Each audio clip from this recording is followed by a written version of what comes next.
Okay, welcome back to the 31st Irish Open, live from the 18-lane Leisureplex Bowling Centre in Stillorgan, Dublin, Ireland. My name's Dom Gall, and with me, as always, is Simon Shepherd. Yeah, welcome. I'm going to say that's where you say hello. Hello. All right, squad 9. 10. 10 is it? Sorry. Yep, 10. It says on the thing, doesn't it? Squad 10. Bam, bam. Right, and your featured pair then. Good John Julison. Barry Foley, Jason Agate, and Skull Freya Sigurdsson, or Skull Crusher as we're calling him. Or cool name, Skull.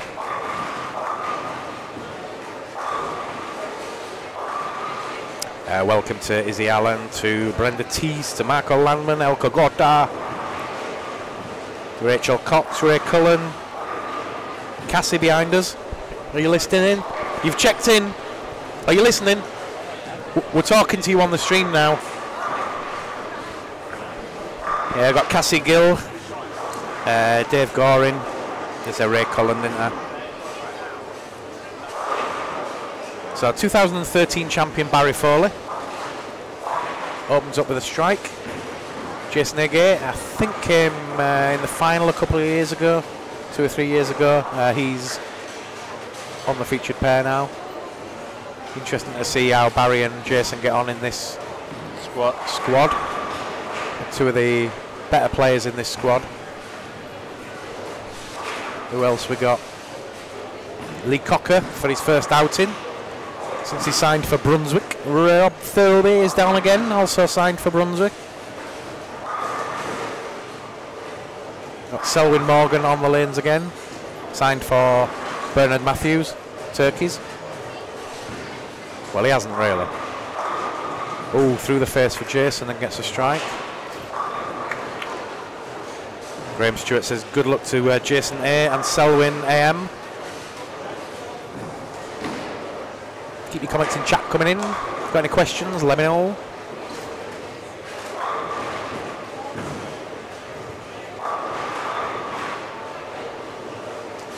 So it looks like we've got a couple of Icelandics, an Irishman and an Englishman on the featured pair to start us off.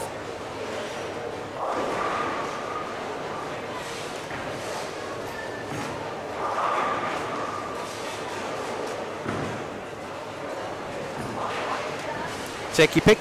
You can watch us on YouTube or Facebook this week. We've got Facebook going out in 720. Yeah. And YouTube going out in 1080, so if you're wanting to watch it on a TV, a big screen or anything, stick it on YouTube. Yeah, you'll get a better picture. We've got the virtual studio up and running now, so we'll have another squad winner in. We just had Anthony Simonson in, the defending champion, who's been playing with plastic all week and still ripping it up. Foley, strike and spare then, first 2 frames. The only Irish winner, or the only Irishman to win the male event in the 30 years history, or 31 now. Will we see another Irish winner? We've got an Irish leader at the moment.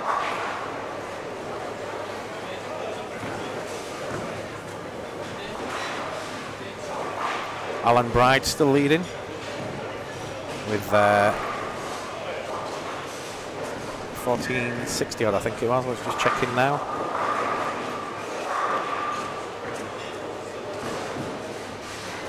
No, we've got combined scores after squad 8. We haven't got them after squad 9 yet.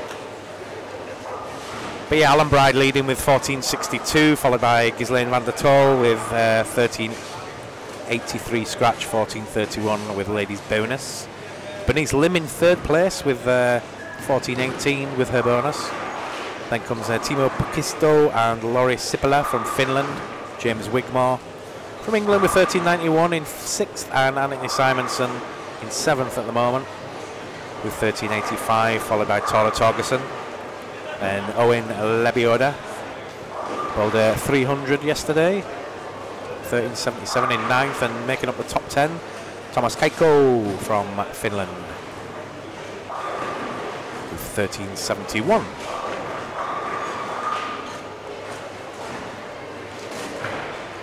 Sandra Tippin says good luck, Jason.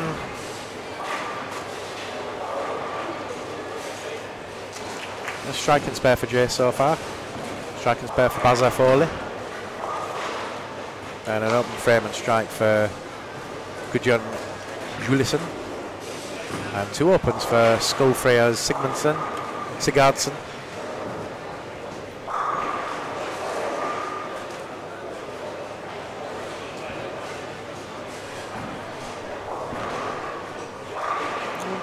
Quite a lot of people watching this squad. Busy. Foley looking to get back on strike in frame 3. Yeah, mixing strike. Looked a little bit like a string bowling strike, that one.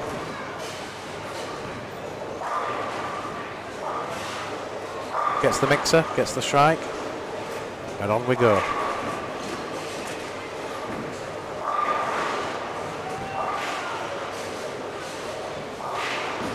Thank you this week to our main sponsor Storm, and also 900 Global and 3G Shoes, and then also to our masking unit sponsors Starbucks, Eco Hygiene, Mal at Home, Rocks Jewelers, Stillorgan Orchard, Dublin Food Sales, Cooltech Refrigeration, TGI Fridays, Glen Ely Foods, Mao, Crumlin Print, and the Talbot Hotel. Thank you for all your kind support this week.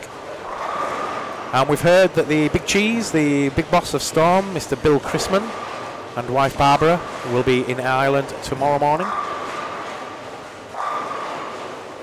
So hopefully Bill's going to be presenting the winner this year with the trophy, which would be quite cool for the winner to get the big man himself here.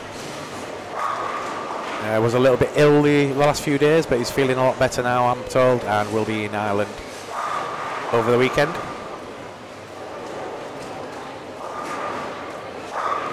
And Cassie asking, have you noticed what ball is popular this year? I saw a lot of Storm Physics. Physics, Idle Pearl from Rotogrip. That's, yeah. Mostly Storm then. Yeah. And of course the normal balls of Storm, Sherlock, but most of it. Yeah. Sherlock? Yeah. Oh, sure. Sure. I thought you got Sherlock then. I thought I got another one called Watson as well. But most of the time it's Idle. And, yeah. The Sherlock Holmes in on the pocket. Yeah, the Idle's easy to spot. The big one. So. I don't know, they all look the same to me these days. It's either a strike ball or a spare ball. Yeah, ooh, yep. Another strike for Barry. Puts him on a 280 pace. I think I see your favorite ball lying around on the ball return on the lanes 9 and 10. Which is that one? I see a pink one. Is it a pink one? And a hammer on there. So. I was just in the pro shop then, I was looking at some of the balls in there. I really like the look of that Global 900, what's it called now? One of the Badger ones, the latest one, the white one. The white hot Badger, yeah. That one, that looks really nice. Yeah, that space-time continuum is looking nice as well. Yeah. With that pink and blue mixed, yeah. Yeah, it's a good looking ball. Welcome to Stephen Gill from Scotland and Glenn Robson from England.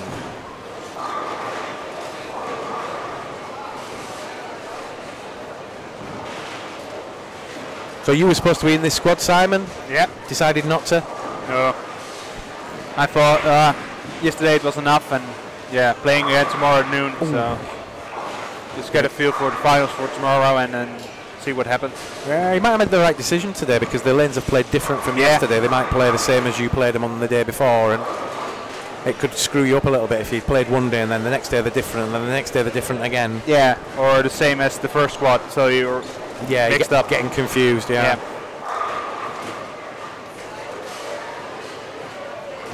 So Foley almost left the 7-10, but got a good messenger over to take out the 10, leaves him the 7 still to pick up.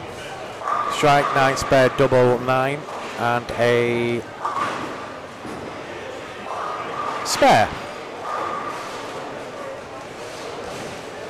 Craigie Farr and Barry Brown are watching. See, Barry's watching the stream because he's probably in the pro shop. But no, he's sitting there. He's sitting there. Where is he? Oh, he's at the back there. Oh, see, Man, I suppose if you're right at the back and you can't see the lanes, you would watch it on the streaming. Yeah, very few then. But you can watch it in 3D smell-o-vision if you just like look up from your screen.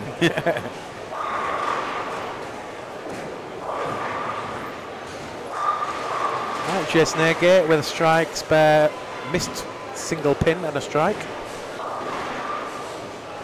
Welcome to Mark Sutton, who's just joined us in Manchester.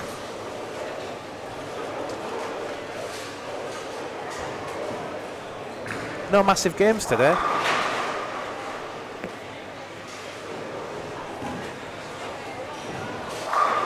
Yeah, that's a good one there. Owen Lebioda just saying on the YouTube feed, any chance of having spectators along the lanes for the finals? Something me and Mikey Rowe were talking about. It's probably about time to have chairs and stuff down each side of the lanes and like a proper TV show. I don't know though if they've got anything to put on the lanes to protect. They need to put something down first before you start putting chairs down. But it's certainly something we can have a word with Sean and Mr. Cullen around the back, see if it's even possible. But yeah, just make it, even if we just put some bleachers down the sides and a couple of sponsor things, it kind of makes it look more like a TV show, doesn't it? Good call, Owen. Might even be you in the final, my friend. You're up there. Only 300 we've had this week from Owen Lebioda. Kenneth Lowe asking what pattern. It's Bourbon Street. But playing a little bit different this year. We've got a new machine and new oil.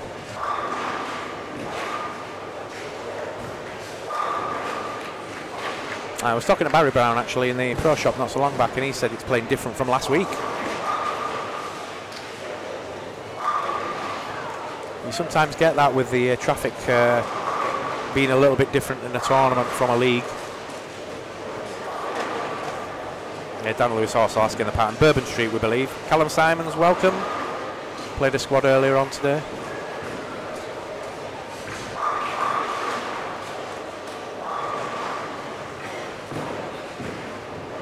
Yeah, and Sandra Lindquist, just one camera. Yeah, I'm afraid just one camera this year, but we have got a roving camera. So if anybody's on a big game further down the house, we'll go down with the roving camera, or the iPhone to be more exact. And Owen said, just saying what the people want. Yeah, it's a good call, mate. We were thinking the exact same thing the other day. Who knows? I mean, we've got the big cheese coming now, haven't we? We've got Bill Chrisman coming, so we've got to pull out all the stops and make it look good. And the even bigger cheese, because Mrs. Chrisman's coming as well. Barbara.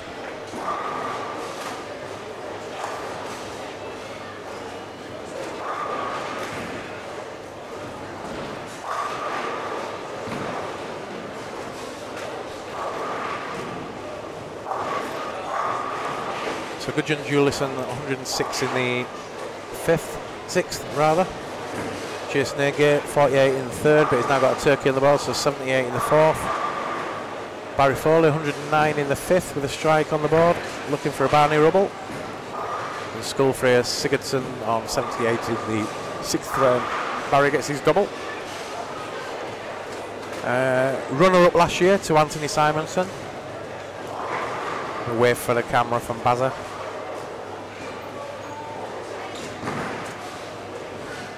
Yeah, good record in this tournament as Barry. He's had a first and a second and quite a few top 8 placings.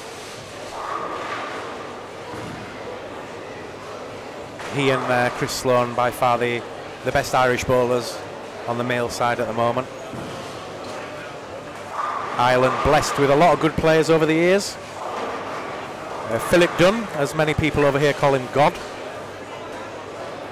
One of the best players ever to come out of the country. I remember watching him when I was about 15-year-old at the British Open, firing 279s with a beat-up old Ebonite Firebolt. And then on the female side, we've had Karina Dykes, has won the event a couple of times, and so has Amanda Larkin, won it twice. Well, girls have had a bit more success in the tournament than the men.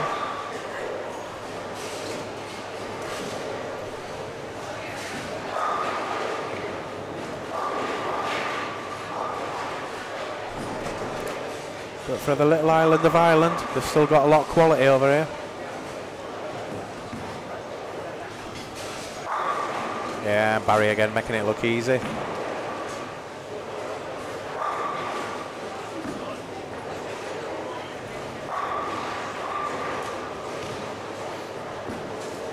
Whoop whoop, says Sandra Tippin. Chase Gate on a 4-bagger. We're expecting one of those two to probably be the squad winner. But in a mix with the likes of Rob Thirlby and Lee Cocker.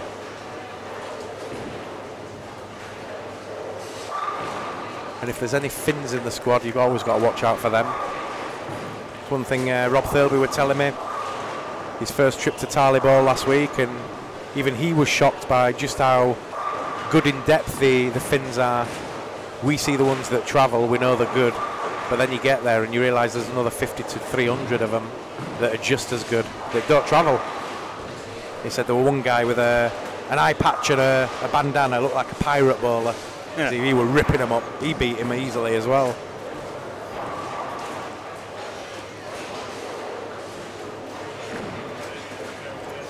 And he also said he didn't need the eye patch because he needed an eye patch. He wore it because he can see his mark better, which seemed quite clever actually. Yeah. There's maybe a bit of method to that.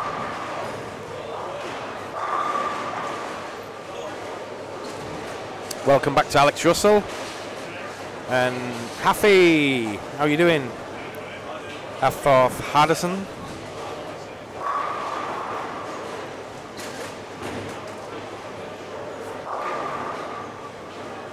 Just joining us, we're in game 1, squad 10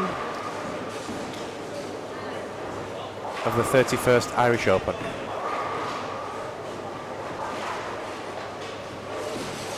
Now then, how's my old cocker doing? 132 in the 7th with a spare in the 8th.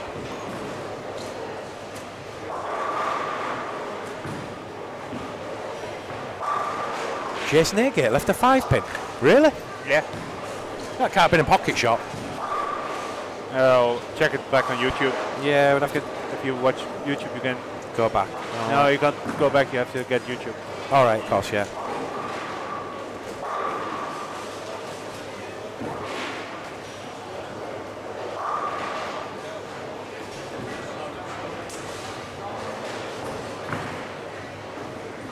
Just a bad shot. Yeah, Brooklyn, yeah.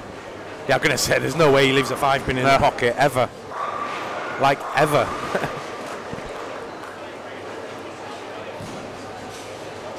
Foley on again, though. 4 in a row. 109 in the 5th. And then he's... I ain't even going to say it.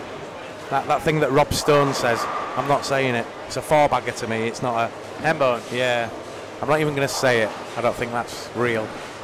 You're better off calling it a chicken sandwich. Hamburger. Yeah.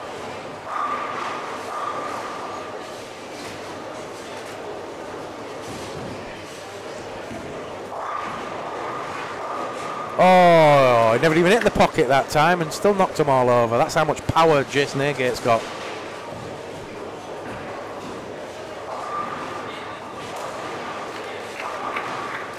Welcome back to Paul Edzer. What's this question you were going to ask them, Paul?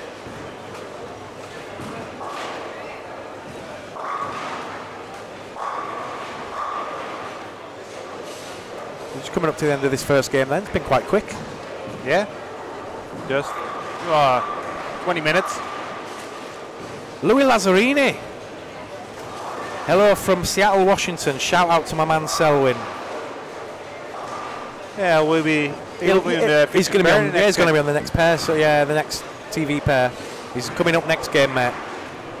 So we'll get Selwyn up for a little impromptu chat at some point. He did some commentary yesterday for us. Did Selwyn? He'll probably be on again tonight.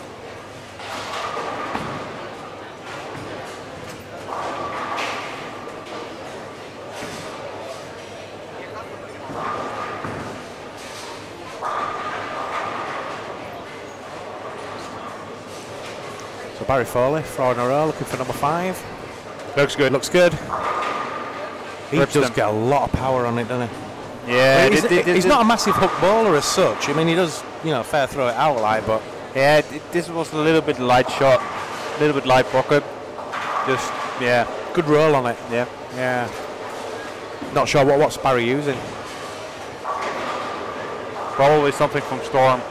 Not always, because he mixes it up sometimes. Does look like a Storm though, doesn't it? Yeah, Roto Grip. Or Roto maybe. Roto winner. I think he might be the ball he got last year. I think he got a ball for something last year, possibly. Let's see if I can see it. I can spot it. So Foley looking for another one. 5, 6 in a row. Yep. Or a motive one. Yeah, so Could be as well. good TV game that one. No one wants to bowl a 150 on TV. Maybe somebody knows in chat which ball is bowling, but Yeah, anybody at home knows what Barry's bowling. no, Rackham. No, he's picked up a different one. No, Then he threw it away again. no, I think he's going to use it though. He's going to throw a different ball in this Yeah, last fill shot. shot. Just to. I like it when players do that. You know, you've got the game in. I tried it as well yesterday. You may as well pick up another ball Yeah. and just see what happens. Right, so Paul Edds has got a question. Dom, in your top 20 Hall of Famers, what Star Wars character would you match them to? Ooh, that's a good one.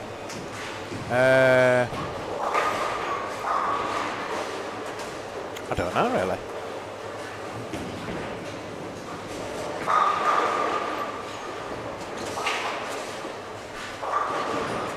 Who would Phil Scammell be in if he were a Star Wars character?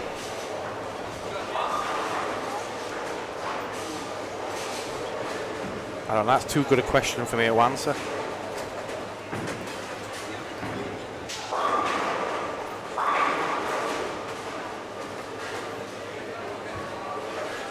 Kirsten would be Princess Leia, because she's feisty.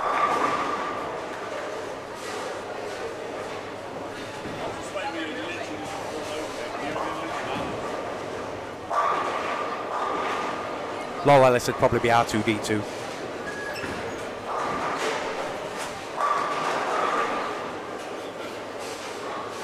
Brian Gillespie's back. Bart Van Kerkoven. Andy Gillespie's also watching. 172 for Gudjon Julison. 259 for Bazza Foley. 221 for Jason Agate. Good start for those two.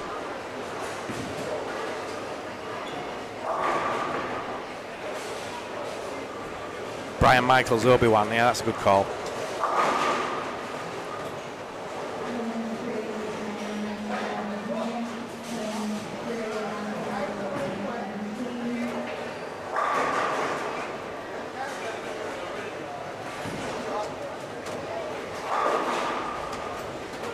Nick Froggatt would probably be Han Solo.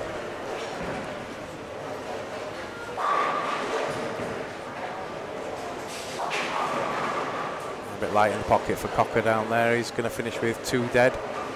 200.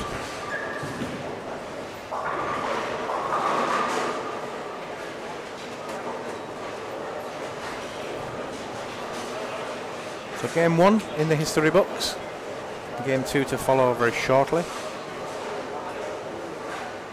What about you, Paul? Who do you think would match a Star Wars character? You give a bit of thought to the question, so you must have one or two of the answers.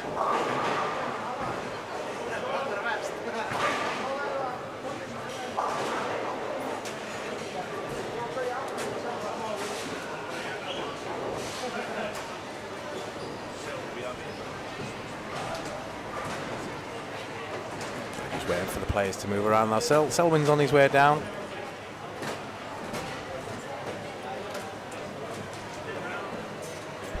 Selwyn, in a minute.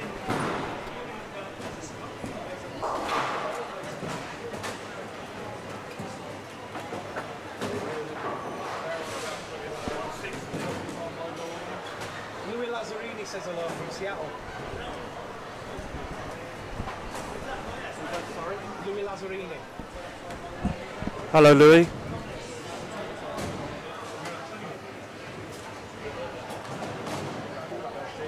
You won't be able to hear him though. He said, Oh, hi, lads. Louis. I hope you're well. I'm not bowling great the first game, but I'm going to try and improve on that. And now you can see me in action, and hopefully just give me some mental encouragement. And I feel the love and the vibes. All right, take care. All the best.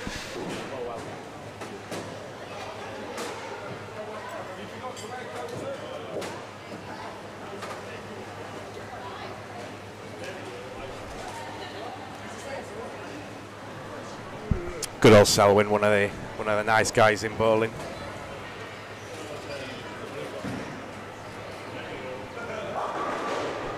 So yeah, we've got Nicholas Sorensen, the younger Sorensen brother, Selwyn Anthony Morgan. And we'll find out the other two in a moment. Andreas. Was that say Andreas Andreasen? Yeah. Ah, okay. It's like a Greek name, innit? Kostas Kostas or...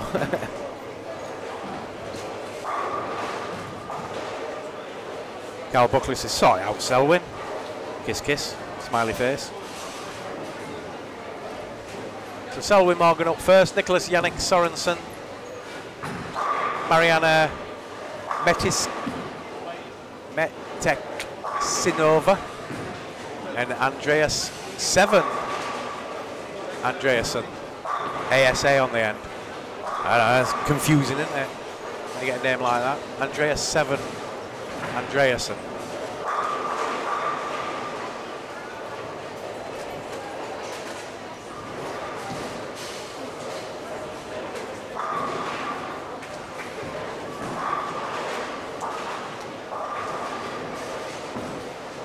Selwyn leaves a single pin. Try and keep his eye on Agate and Foley, see how they're carrying on. Started off quite well. Literally going on. Huh? Literally going on. Yeah. It's well known that they are not really friends, but No, that's fair enough in bowling. You don't like everybody. Everybody has a player that they bounce off in a way. You know, it's good to have a rival of some kind.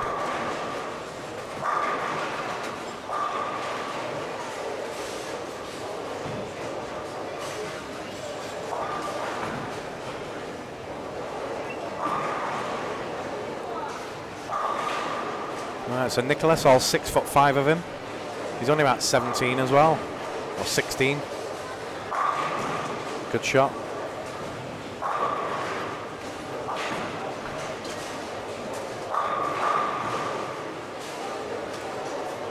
Carl Buckley says Sarah Hood is driving the car and wishes Selwyn the best of luck.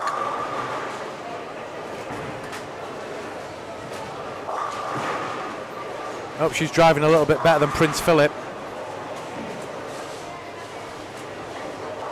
Unlucky Selwyn. 97-year-old Prince Philip driving. I heard something, yeah. When you can bet it wasn't his fault. He said the sun shone in his eyes or something, which is great if you just take out another car, but luckily nobody was hurt.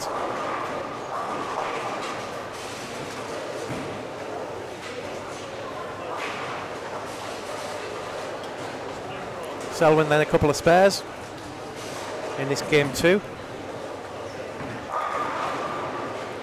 Joined us, we're in squad 10 of the 31st Irish Open, live from the 18-lane Leisureplex Bowling Centre in Stillorgan, Dublin, Ireland.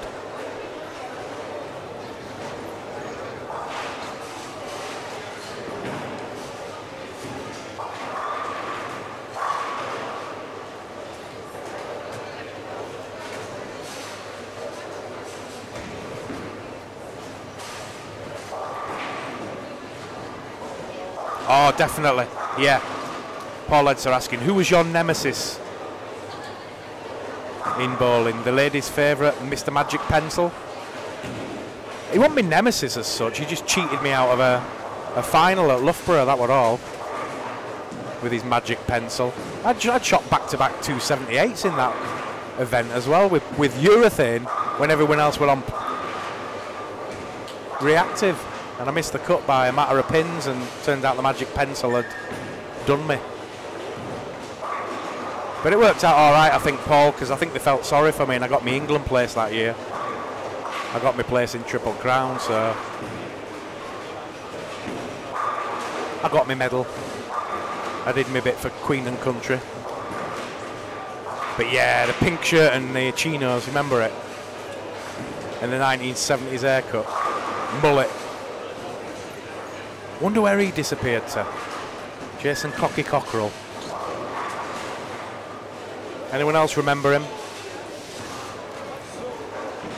There was an urban legend that he was going to go off to the States to go on the Pro Tour or something. I think I heard that joke. But yeah, he just disappeared now. He's probably bald now.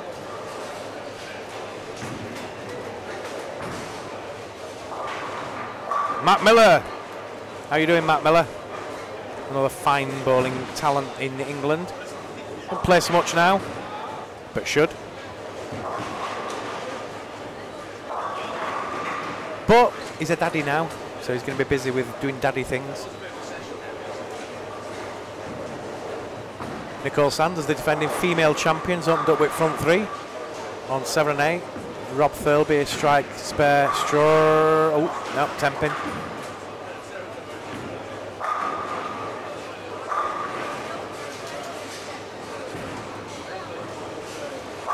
I think all of our nemesis in the Yak days were probably lobbers.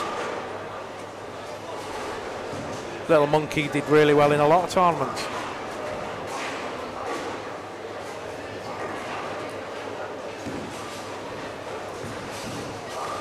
Ah, did you win that one? Who else made the final that year? I can't remember. Lassing going for a haircut. I'm surprised we didn't cut it for him. You know, we should have pinned him down and cut it.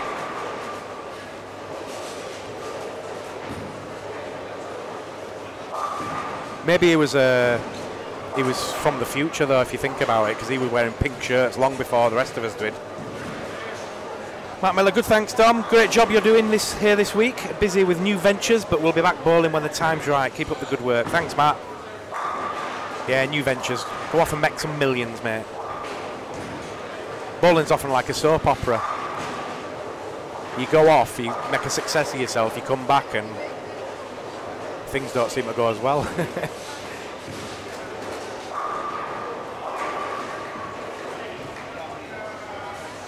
But I appreciate it, Matt, thank you. Be good to see you back on the lanes.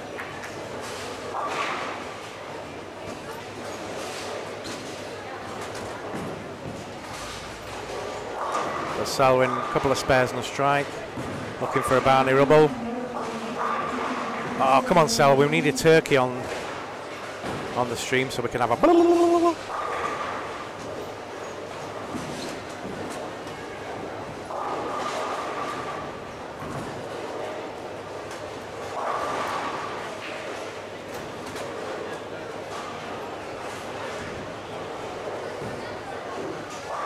Matt Miller can't make a living from a pro shop salary.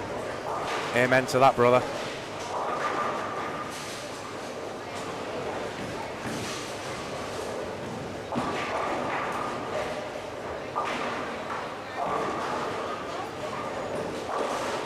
Yeah, it's quite impressive how some pro shops have been running for a lot of years. It can't be an easy sell sometimes.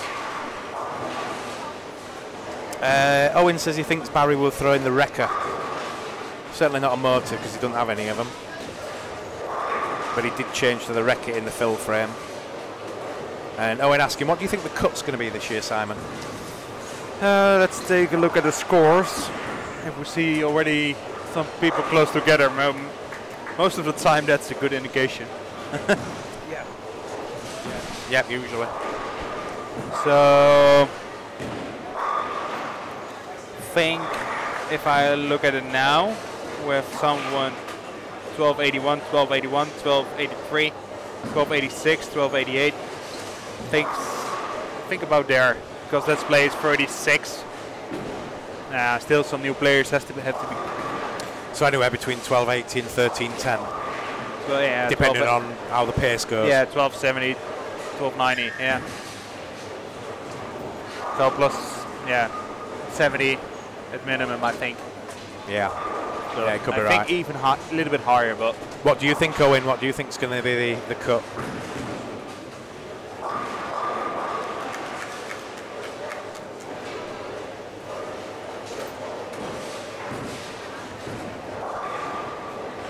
So keep your comments and chat coming in. And thanks to Annie Izzard, who's been sharing our post. Thanks, Annie. Most of you out there will know Annie Izzard's work. She's always posting information for tournaments in PBA and European events and stuff. Does a great job. Does it for the love of bowling.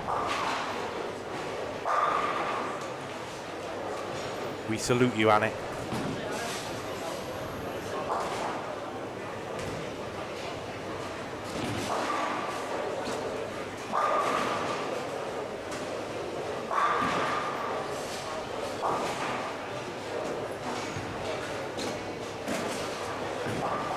Keep spreading that web address though. We're getting some monster hits this week. We've caught up flow bowling. We're chasing down the PBA and the USBC this week.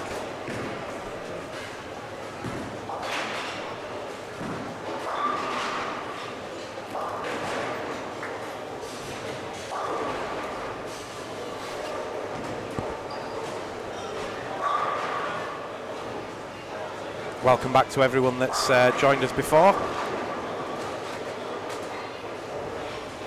And Owen says, can you raise the camera a little bit, please? Oh no, that's Annette Highgate. Can you raise the camera a little, please, so we can see the top row? it's done. Done. And Owen says, considering how high scoring this centre can be, I dread what it could be. But probably around 1300 though. Yeah, I think you're about right. It's going to be around about that. Depends how tomorrow plays. If we could have a final day of everybody shooting big scores, or it could go the other way. We will see, I guess. Yeah, tomorrow will be for some players just getting a feel again of the lanes for the finals, and some. As a viewer, I actually think it's a fantastic condition because it's we're not having those big 15s and 14s all the time, and people are earning what they get. Yeah, last year it was top seed was 15 something, right? Yeah, something like that. It's ridiculous. It's like the Brunswick Euro when you have 1450 or something and you don't even make the cut.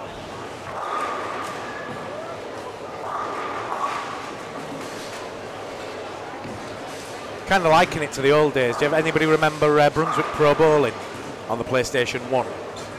You could average like 240, 250, and this is the days where everybody's kind of averaging at best 220 maybe, or 227 in an event. Yeah. And then you could average like 249 on Brunswick Pro Bowling, and oh, this is amazing. Bowling will never be like this. Like 5 years later, they're averaging 240 in events. Arcade bowling. Yeah, and I think this squad will be in high scoring squad. Because You think it's going to raise up a little bit now? Tora Torgerson on there. How's it Tora doing? He's stringing the strikes, isn't he? Yeah, Nicole starting well. On our featured pair, Nicholas starting well. Barry Foley's had an open there. He's struggling a little bit. Jason Agate opened with a turkey and a spare by the looks of it. Yeah, somebody already dropped out. Dropped out? Yeah, on lanes 1 and 2. All right. There were 3 and it was a full squad. Interesting. Wonder if it's an injury or just had a really bad game and thought, I'm off to pub. I think Mark both. Delaney, welcome Mark. I think both. A shout out to Mark Delaney and all the players that are in Ireland at the minute that are currently not in the centre. Get yourself off to ALSA for the ALSA Open. If you want a confidence boost this week, go play ALSA. High scoring lanes there. Pete Stevenson and is it Gareth Greaves have gone up there today and a few others. Oh, gutter ball. Seen too many of them this week.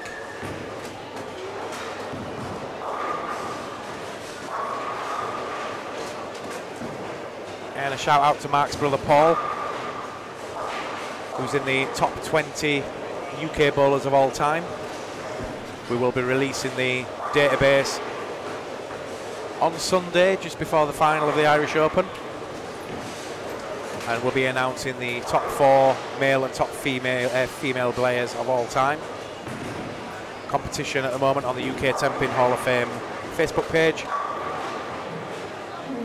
You can win a mystery prize.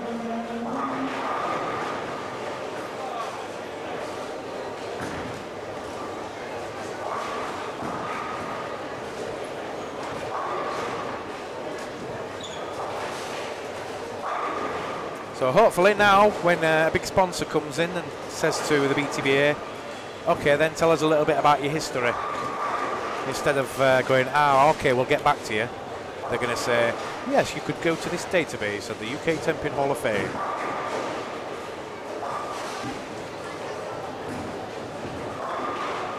Still find it pretty shocking myself that there's no history been saved in 60 years, but it is what it is. Thanks to people like Eric Hayton and Keith Hale and others, we do have a history, certainly in print media. We will also, for the next stage, or stage 3 of the UK Tenpin Hall of Fame, be releasing every single World of Tenpin and Go Tenpin. Just in the process at the moment of scanning them all in. It's a big job, as you can imagine. Been done by Stuart Watson at Talk Tenpin. He's got a good 50 or 60 magazines already scanned. But I think we're about 140 World of Tenpins to do, and about the same of Go Tenpins, a few more Go Tenpins I think. So there's about 300 magazines in total to scan in and make available at some point, probably in about a year or so's time. Ongoing long-term project. So on frame 7 now, game 2. Selwyn's on 128 in the 6th with a spare working. Sorensen on a 123. Marina Meteksinova not bowling too well. 104 in the 6th. And Andreas 7 Andreasen, 85 in the 5th with a double working. Keep your comments and questions coming in. Keep us interested for the next few games. Keep us awake. It's another long day. We've got turkey times in the studio at the minute. We've got Daniel and Jamie Dodger. Waiting for your interview.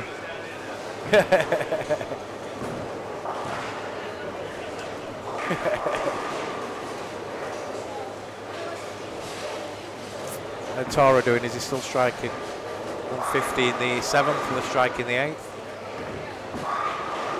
Welcome to Marcella again, to Frank, and to Barry Brown. Yeah, Frank Selvak. Someone suggested a pro celebrity single game format for TV. I still think we could have a pro celebrity in the UK at some point.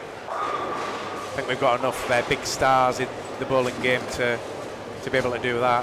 And there's a few famous people out there that do like to bowl now and again.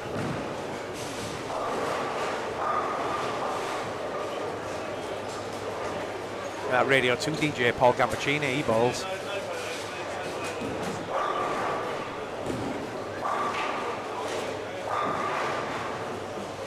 I'm working on a game show idea at the minute though, Paul. I've got an idea for a bowling game show. Just kind of working it all out at the moment. I've already spoke to Cubic IMF about it. I'm just trying to find somebody in TV that can help me with a game show format. Just imagine Bullseye, but with hyper bowling.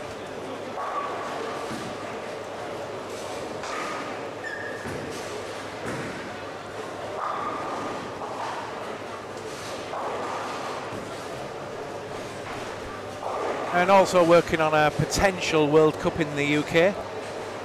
Just doing a feasibility test of could we have a World Cup in 2020 in London? Is it doable? Have we got a centre we could do it in? And could we find the funding to make it happen? Welcome to David Granger. We're just talking about the UK Hall of Fame, David. Just been giving it a plug for you. Get your entries in. Not as easy as you would think. 40 players on the list that we've released, and only 8 of them will be in the top 4 in the men and female. not as easy as you think, but when you see the list and you see the top fours, you'll go, of course. But as I said in one of the blocks earlier, we've got over 800 names in this database. And it covers everything from World Championships right down to BTBA Nationals and everything in between. He's had an unlucky game as Selwyn. He's been putting the ball in the pocket and not striking. Yeah, high shot again. He's going from light to high, for light to high, so... Paul Edson says, World Cup on strings. You're laughing, but who knows? Who knows? I saw the reaction of the pins, and it didn't look like strings, so... Give it, if you get a chance, give it a go. You know, go in there with an open mind. If you don't like it, you don't like it. That's fair enough. Nobody's saying you should like it, but what I'm ever saying to people is just have a go on them first before you rubbish it. Because it is the same for everybody. But don't go mixing up string bowling with traditional. It is two different codes of the sport, I think. Yeah. Anyway. Strings, yeah. You still have the wire attached to it, and you can knock pins down with it, but... Truth is, you've got 60 foot or 55 foot or whatever, exactly the same. Then you've got the last 5 foot with the pins that are connected to a string. Yeah. So it can't possibly be the same. No. You can argue as much as you want, but it's not. But that doesn't mean it's not close enough. Ah, there you go, Rishi. Bring back Paphos. Yeah, Mr. Cockatoo's open. I don't even know if Cockatoo's is there now. I think it was mothballed. Jimmy closed it, and I don't know if he kept the equipment in there or if it's reopened, because that bar street kind of died, didn't it? But yeah, it'd be nice to get back to Cyprus for a few events. Not had any really since the Greek crash a few years ago. They kind of stopped, even the ones in Limassol. Dave Granger, hello Dom, snowing here in the Lake District. Watched a bit earlier on the holiday, so I'm not popular.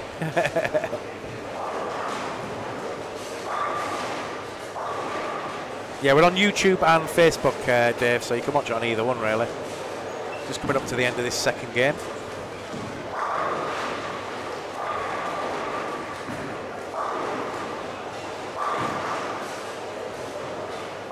There you go, Selwyn. Come on, then. He's only had one double in this one, so we've not seen the turkey call yet. But we could get it with another 2 strikes. Frank RS saying, Frank Salva, can we have some more oil down on 3 and 4, please? I agree. Is it missing them? Is it doing 1 and 2 and then thinking, I'm not doing 3 and 4, and then goes to 5 and 6? Yeah. Oh, it feels like that. Cass Edwards has just joined us. The world famous TV commentator, now retired.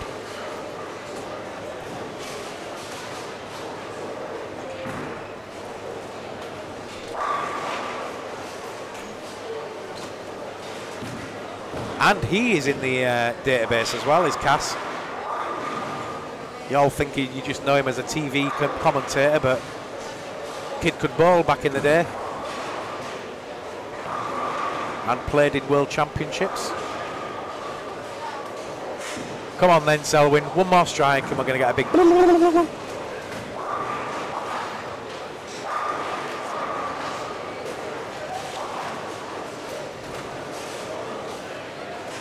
Mariana's going to finish with a 189, so she's come well from that game. Mostly spares in it. Caught 1 double at the end. 189. Frank, what would you do with more oil anyway? Would it help you?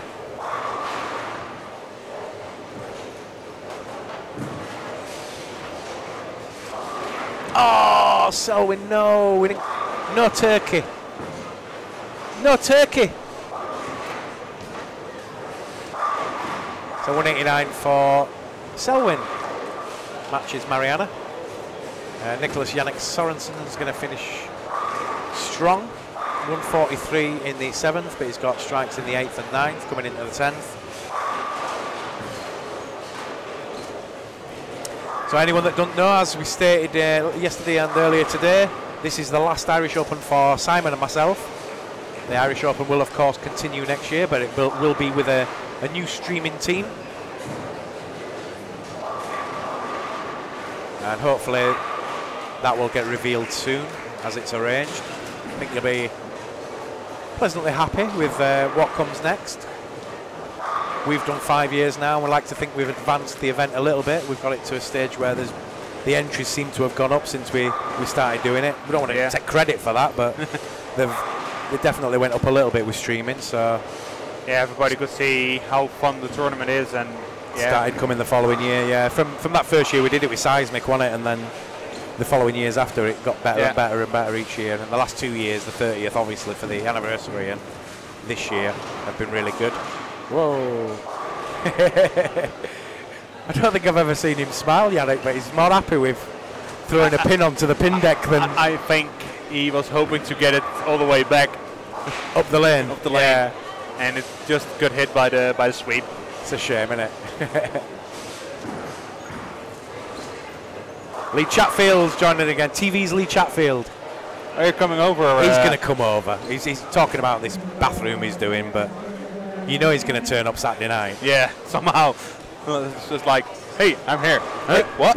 Listen, it won't be the same on Monday morning when I go to get my flight at 4 o'clock if he's not there in the bar downstairs with all the rest of them. It's not the same. So if you're coming over, say something. He's coming over. Probably, yeah. He's not. He's loved up now. So 192 for Andreas Andreasen. And Nicholas Yannick Sorens is going to finish with a 211 if he strikes. Welcome to Paul. Is that Paul Kimaddock?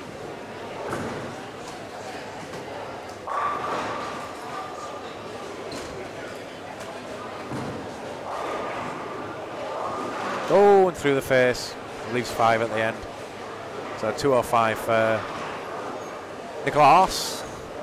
John Wells, Mr. 300. John, that question for you. How many 300s have you had? Because you're in the database, obviously the UK database, and each player gets kind of a rundown of the things that they've done, and obviously you've won stuff, but you're probably more well known for the amount of 300s you've had. Oh, Frank's all right. Never mind. I found the oil. Bless him, Frank. If Frank stayed off social media and actually concentrated on his bowling, it'd be all right. Making selfies every time he gets a double. Yeah, I've got some pictures of Frank on Facebook somewhere, secret group. I'm going to get his autograph. He was in the Proclaimers, remember? Anyone wants a selfie with me?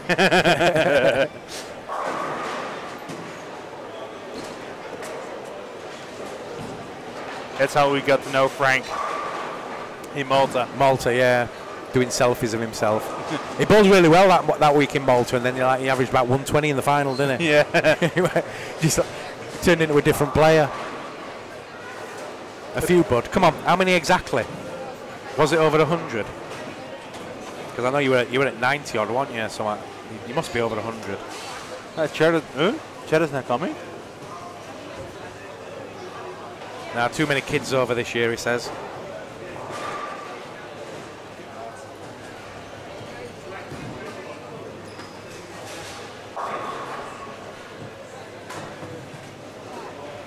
So we've got Matthias Reinertsen, Arne Finnesen, Owen McLaughlin, and Piri Pahari. It's easy to say, but I can't say it. Paharinen.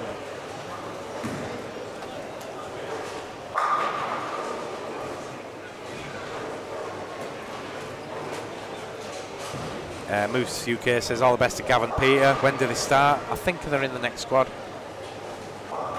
Selwyn looks like a film star. Lassie. Everybody loved Lassie. Bleep. Whoops. Just like him. Not over 100, slowed down in my old age now. Stu Williams is way ahead of me now. So you were about, what, about 90 or 80 300s, yeah? Still impressive. Yeah. My 10 are nothing would compared to 80. Huh? I have 10 and that's nothing compared to him. Well, every time he got a New Brunswick ball, John, he'd bowl a 300 with it. You know, the Brunswick must have loved him. You know, because not everyone can bowl anything with a Brunswick ball in the past. Some of them been a bit iffy, but John seems to bowl 300 with all of them, no matter how good or bad they are. But golfing now, I hear. Golfing. In a sport with loads of money. And Gareth Greaves has joined us. Louis Lazarini says, making this makes me miss living over there all the time. Hopefully in the next few years I can make a return trip to Ireland.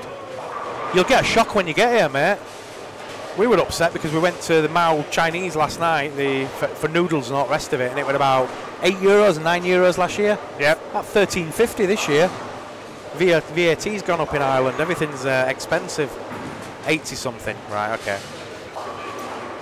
And we'll put you down for 85 on the UK Hall of Fame then. Then if you've not got that, you'll catch it up soon anyway. Rog Moore has joined us and Steve Dalton. Fantastic player. yeah, he's coming over. And Paul's not bad either. Is Paul playing or? Huh? Is Paul playing here? Or? Of course he's playing. He's just coming over a bit later, I think. He's working now. He works for Pat Byrne in the UK. He had a good run as a pro.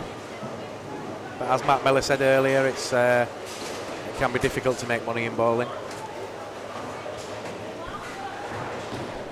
And Brunswick, Lee Chatfield says Brunswick has new superstars now. He's playing the next squad. Squad 11. Huh?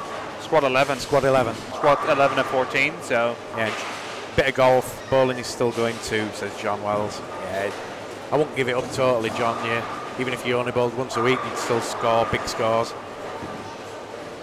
But you've got a good career as well. We've got all your results. So when you see the database at the weekend, just check it over, as is everyone else out there. If you're on, check for your name, and then check and see if we've got everything that you ever won.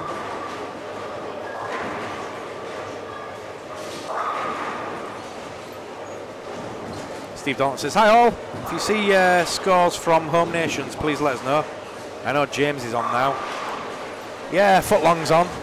He was on the commentary earlier with Mr. Patrick. We'll let you know how Footlong's going. If he's smiling, he must be bowling well. In fact, I don't think I've seen James smile yet. Ever. Like ever. Anybody out there seen James smile? Or is it just me?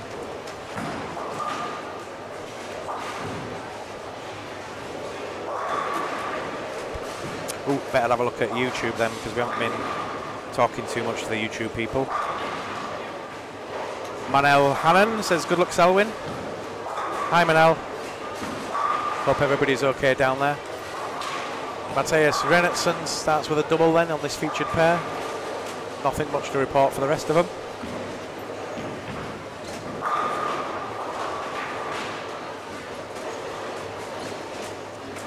Craigie Farr says, yeah, you need to come over and play some of the courses over here, Wellesley.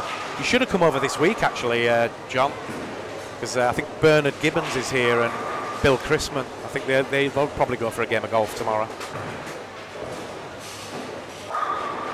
They went out for one in Vegas. I should have gone, because they asked me if I wanted to go, and I was tired, I wanted a day off, so I didn't go, but then I thought, oh man, that's where all the big deals get done on the golf course.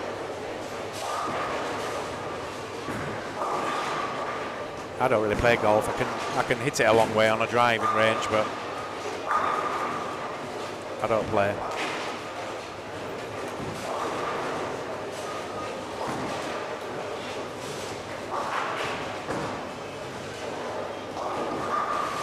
Right, so let's have a little chat about the history of the Irish Open then. Where are we? There we go. We'll have a look down the list of winners again for anyone that doesn't already know.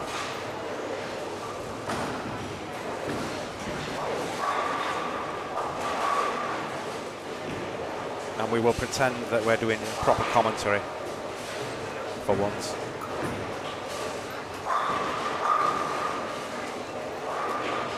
So, history of the Irish Open Championships. You can find this on Talk Temping. Just type in Irish Open into the search box and you'll find out what we've done before. So over 31 years now, the winners list has become a who's who of bowling talent, which all started in 1989 when England's Chris Buck became the first champion. The centre was still undergoing construction at the time, taking it from 24 to 36 lanes, and the idea for the Irish Open was thought to have come a year before, when the Northern Scratch Tour from England held a tournament in Stillorgan, which proved a big success, also won by Chris Buck. And David Granger from the UK Temping Hall of Fame was the guy that fairly responsible for the Irish Open in a sense. They had that first event, and then the year later they did it all again and called it the Irish Open, and that was 31 years ago. So then you get down to some of the quality winners that have won it. So 89 with Chris Buck, and then Gomersall won it, Steve Gombo. Del Delaney had a win in 91. Marcel van der Bosch from the Dutchy World, and then followed by another Dutchy the next year, Nico Tiempon, who's here, now playing the seniors and the adult event. Jeff Buck made it 2 Bucks in a row in 94. Nutt Hansen from Norway, and then Tore Torgerson from Norway won it 2 years in a row. Thomas Lee Anderson had a crack at 97 and won it. Keith Hodge from England. Thomas Lee Anderson won it again in 99. Matthias Rupp, Peter Arlen, Wim van der Veen, Paul Evans. And then we get into the new generation of stars, people like Stu Williams, Paul Moore, Nick Froggatt, Don Barrett. Dom won it 3 times in 4 years. Paul Moore won it 3 times. Roger Olsen won it from Norway. Brian Voss has won it a couple of times. Barry Foley, as we know, the only Irish male winner in 2013. Jamie Bottomley in 14, and Tore Torgerson in 17, and Anthony Simonson last year. Then on the female side, like a who's who of UK Hall of Famers: Kimberly Coote, Gina Wardle, Pauline Smith-Buck, Kirsten Penny, Lisa John, Hayley White, or Hayley Rumke as well. 2 Haleys have both had it. Keira Ray's had a crack and won.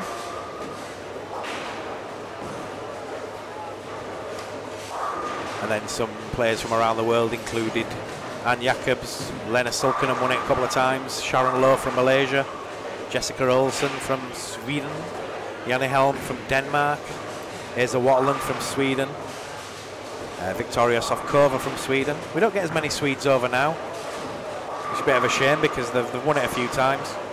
Last year, of course, was Nicole Sanders from the Netherlands. Welcome to Sam Rose, David St. John Brownbridge. How's Thirlby doing?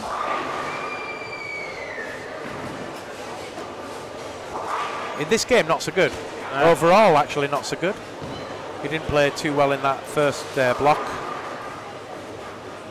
Missed a single pin, actually. I've never seen Rob miss a single pin. Not for a long time.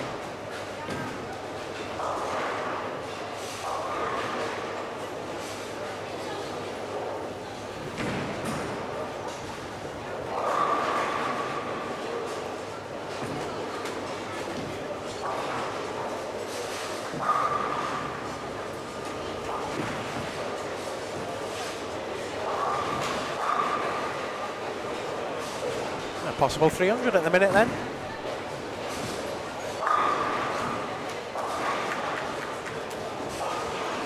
Five in a row for Rennertson.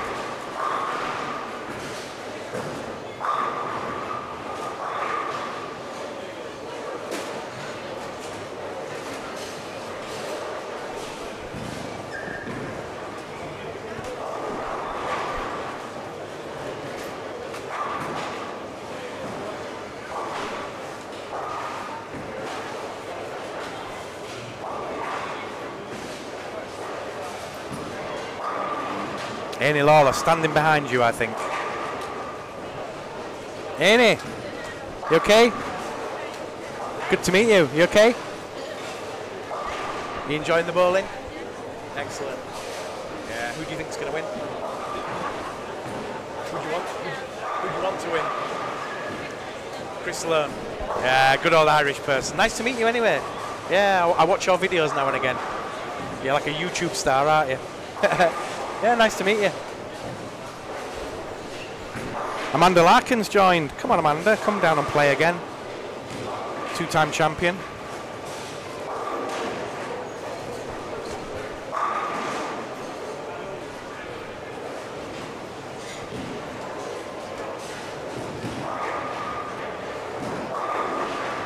So front five for Matthias Reinertsen, or Reinertsen.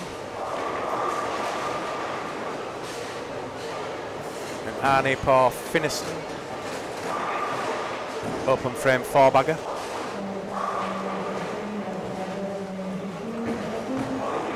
You just joined us, you're watching the 31st Irish Open from Stillorgan, Dublin, Ireland. We're into squad 10 now. And leading the event is Alan Bride from Ireland with 14.62, followed by Ghislaine van der Poel with 14.31, and in third place Bernice Lim from Singapore with 14.18. Bernice was on the lanes earlier today and didn't really play too well, but she's a class act. She's going to be in the top 4 female players at the end of the week. Ghislaine's probably going to be up there as well, and the defending champion Colonel Sanders, Nicole Sanders.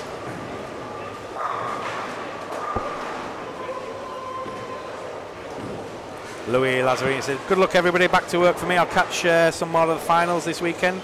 Thanks for tuning in, Louis.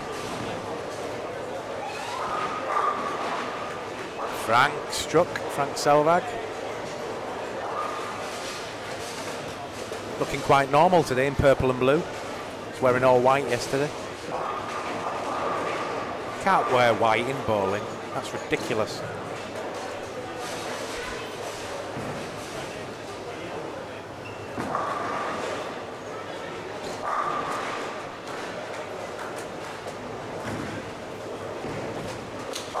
Ah, man. Big four for Reinertsen there.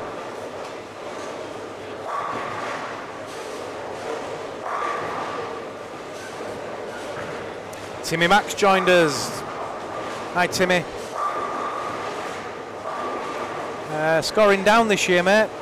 New lane machine, new oil, and the pattern's playing a little bit different to usual. Not anywhere near as high scoring. It seemed a little bit slicker yesterday, and it seems drier today from the reports we're getting from the players. Mr. Simonson bowling with plastic all the way through. Scrolling down second arrow, revving the hell out of it, and he's in the top 5 at the minute. For you other people that don't already know, we're going to try and do a Skype call with Timmy Mack, if we can do it. We've got some, hopefully a monitor coming down later so that we can give it a try. And if it's going to be doable, we'd like to make the first ever live Skype call on our stream, Timmy Mack. Because we miss him. Yeah, hopefully his new operation went well and he'll be back. He will be back. But can't keep a good man down is the saying, isn't it?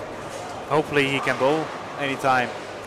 The main thing is you just want him fit, really. Yeah. I don't think he ever has to get on the lanes again to prove anything. He's got an unrivaled career when it comes to Americans abroad, hasn't he? Yeah. Welcome to Barry Brown, to Dave Gordon, and to Jenny Carter. She's in the top 20 females of all time under the name Jenny Billingham. Or Jenny Billingham Carter. You should have kept Billingham because it sounds posh, doesn't it? Jenny Billingham Carter. Aidan Byrne joins us.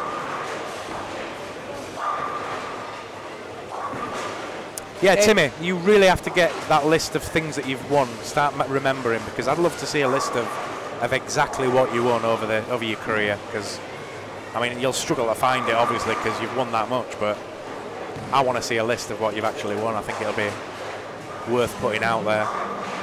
Because I think most of your country don't actually appreciate how good you were. Because most of the time they didn't even know, I think. No, they didn't really look beyond America at the time, and all eyes were on the PBA tour, and there's this young American going all around the world. And suddenly, some guys from Europe came over and like, huh? Yeah. What's going on here? Wood Storm have been as big without Mackie. You know, because he's sold the brand everywhere. I think the reason it's big in Asia is because Timmy went out there. And they even bring out special balls for Asia. Yeah, yeah. And the impressive thing that I noticed with Tim and some of the other ones is they remember you. You go all around the world, you see 1 million people, but you still remember the faces. Yeah. I couldn't do that. I've struggled with people that I've known for 20 years. Go, how are you doing, mate? I've forgotten his name. Like somebody I knew really well, maybe. Nathan Glaive joined us. Paul Akart says, Dominic Gall, there'll be no double-barreled surnames here. I think it's old school now. I don't think a lady should be taking a male name as their name. I think it should be the other way around. I think the male should take the females, maybe. But it's a bit old school, isn't it? You know. Yeah. Especially when you've got a passport and all the rest of it, and then you've got to change your name and change all your details just because you got married. It's a bit stupid. Really. In Holland, you don't have to change it. You just get it with the new one. Yeah. Because you're still that person, and the name is the same, only an extra part. Yeah, my wife never changed her name. She kept it, and we've named our daughter both the names just to make it sound posh. So she's Alexandra Pantoja de Gaulle, because I'm Asterix de Gaulle.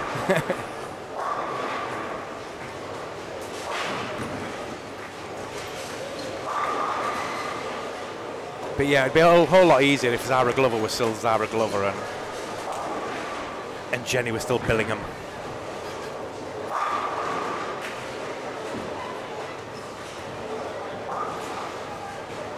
Yeah, in Holland you get both names for the wife. So you don't change it, you just get two. You get a double barrel, so you all end up like upper class names. Yeah. So what would your last be if you married a Shepherd's what? My wife, my girlfriend, we're sort of, she already has my name, so. Because you're engaged? No, not engaged. Some civil thing, is it? Oh, right, okay. You went to Vegas, you mean? No. It's way too expensive. Good. Jenny says, don't worry, my passport still says Billingham. It's a good surname. It is. You were named after a place up north, weren't you?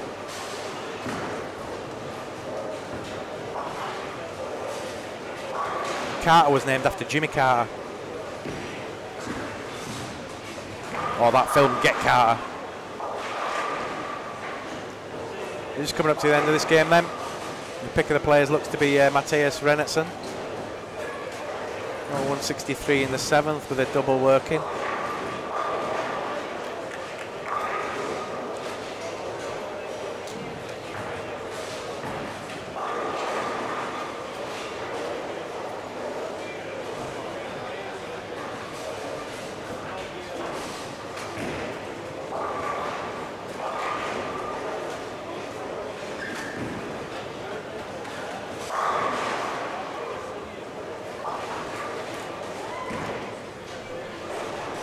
Yeah, we have a civil partnership.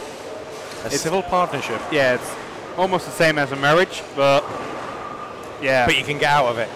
Easier. Easier. Yeah, you don't have to get lawyers and... that's what people do these days. Only when there are childs involved you have to, but... Or pets. We just went to the... how you call it? Council. And signed with a little ceremony and... cool. Congratulations.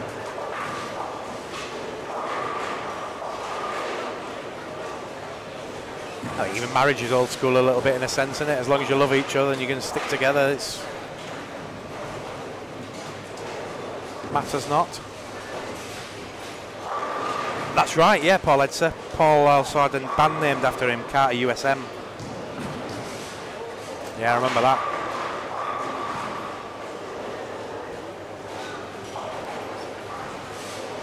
So 232 for Matthias Rennertsen if he strikes. Are we on game 2? 3. 3. Yeah, I'll play.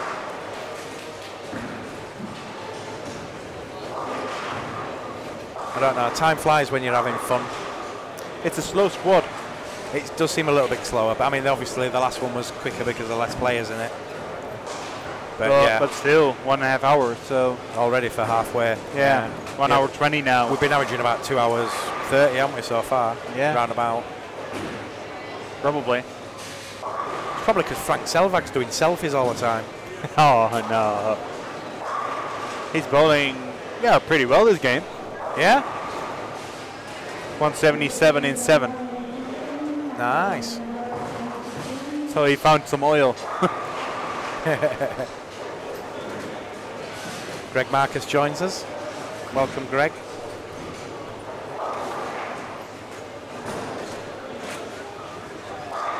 So your featured pair then, 172 for Owen McLaughlin. And we got a comment on YouTube. Oh, Esther's in there. Dom's still not asked me to marry. He does not dare. Come on, do it on live stream now. No. Come on, do it on live stream in front of everybody. No. No. It will come sometime. If she's lucky. Or if you're lucky. She texted me. I'd make him wait now anyway, Esther. You didn't. Yeah, you didn't ask me. You went for the cheap option. She's got your number, hasn't she? Right, we're going to take a short break for a couple of minutes while we wait for the players to come in. So we'll be back in about 5 minutes' time with commentary on the game 4. So don't go away.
Right, we're back then. Welcome back to the 31st Irish Open live from the, I'm going to say 28 lane, 18 lane Leisureplex Bowling Centre in Stillorgan, Dublin, Ireland. We've got a guest with us. We've got Amy Lawler. Anya Lawler.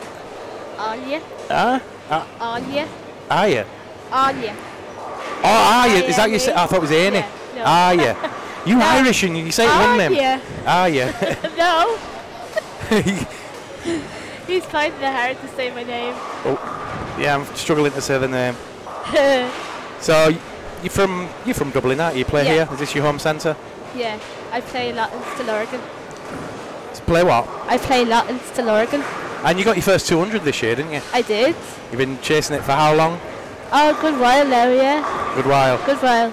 Yeah. What did you have in the end? 200. 200 dead. Yeah, Dutch, yeah. Dutch 200. Oh, Dutch all the way Yeah. through. Spare strike, All spare the strike way, all the way. yeah. Wow, were you kind of nervous on that last shot? Did I you need a was. strike or a I needed spare at the a end? spare my ninth to get a strike in my 10th.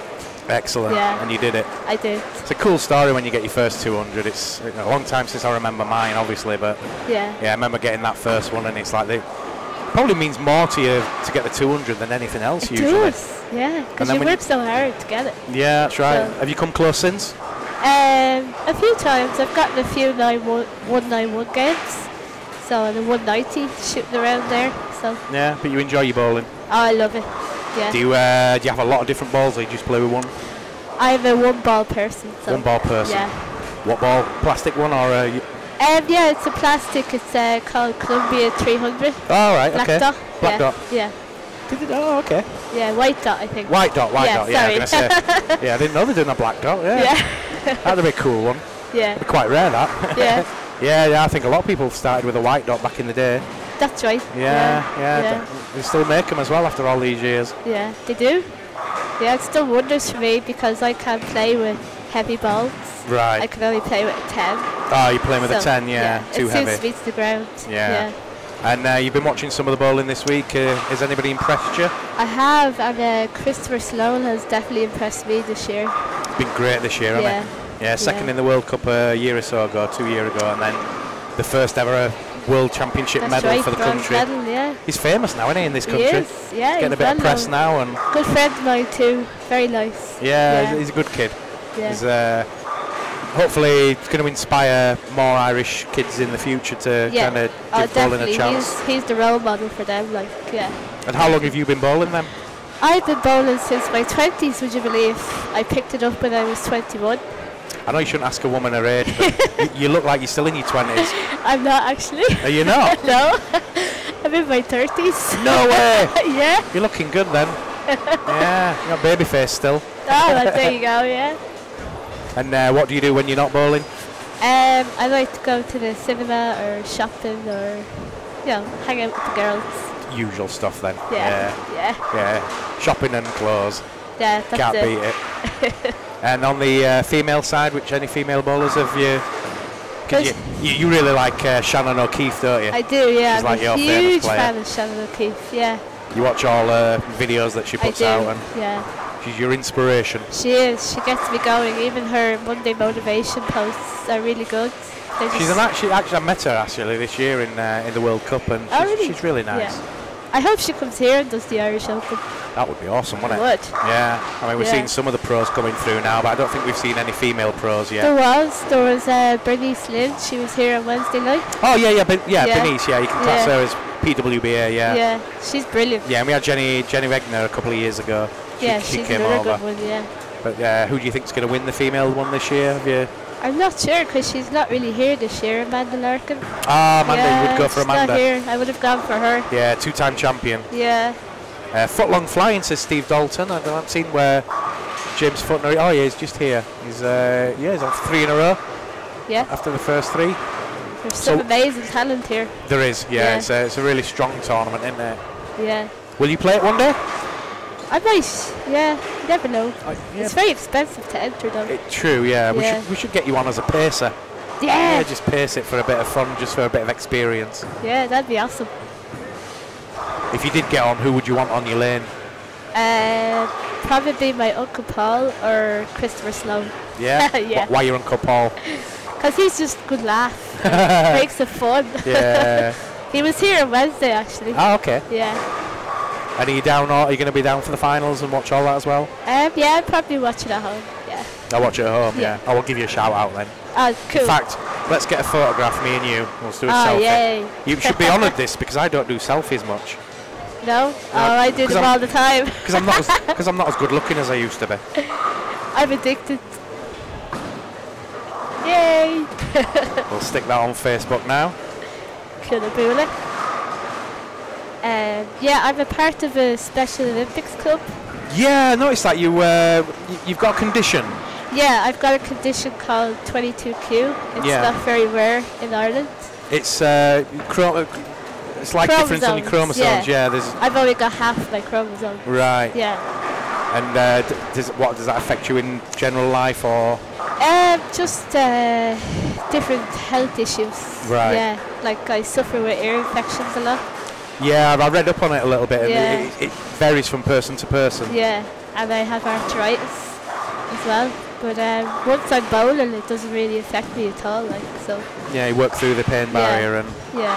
Do you get some days where you're feeling a little bit kind of lethargic and stuff? Yeah, and that's right. and other days I'm in you- the only Irish 22q group. yeah. And I'm the spokesperson for that. So yeah. And I saw a video earlier. Is Yeah. your mum a spokesperson for it or That's something? right. Yeah. Yeah. She's the chairperson of the group. Yeah. Ah, right. Okay. Yeah. Yeah. I saw that video earlier and thought, Yeah. oh, cool. I didn't know your mum was famous as well. Oh, she is. She's quite well known. Excellent. But everybody ignores my mum and they all just come to me. So I'm more famous than my mum. You're a bit of a YouTuber as well, aren't you? You're always doing videos. Yeah, and I do video blogs every 22nd of the month just to raise awareness about the condition. So yeah. You got plenty of followers. Oh yeah, good fans on my Facebook. Yeah. Yeah? Wow, Yeah. I've never met a famous YouTuber before. Oh, there you go. And have you got any tournaments coming up this year? Do you play any? We have a Special Olympics Interleague. Okay. Yeah, so we do kind of 4 rounds. So our 3rd round is next Tuesday week actually, Right. and that'll be out in Tala. Uh huh.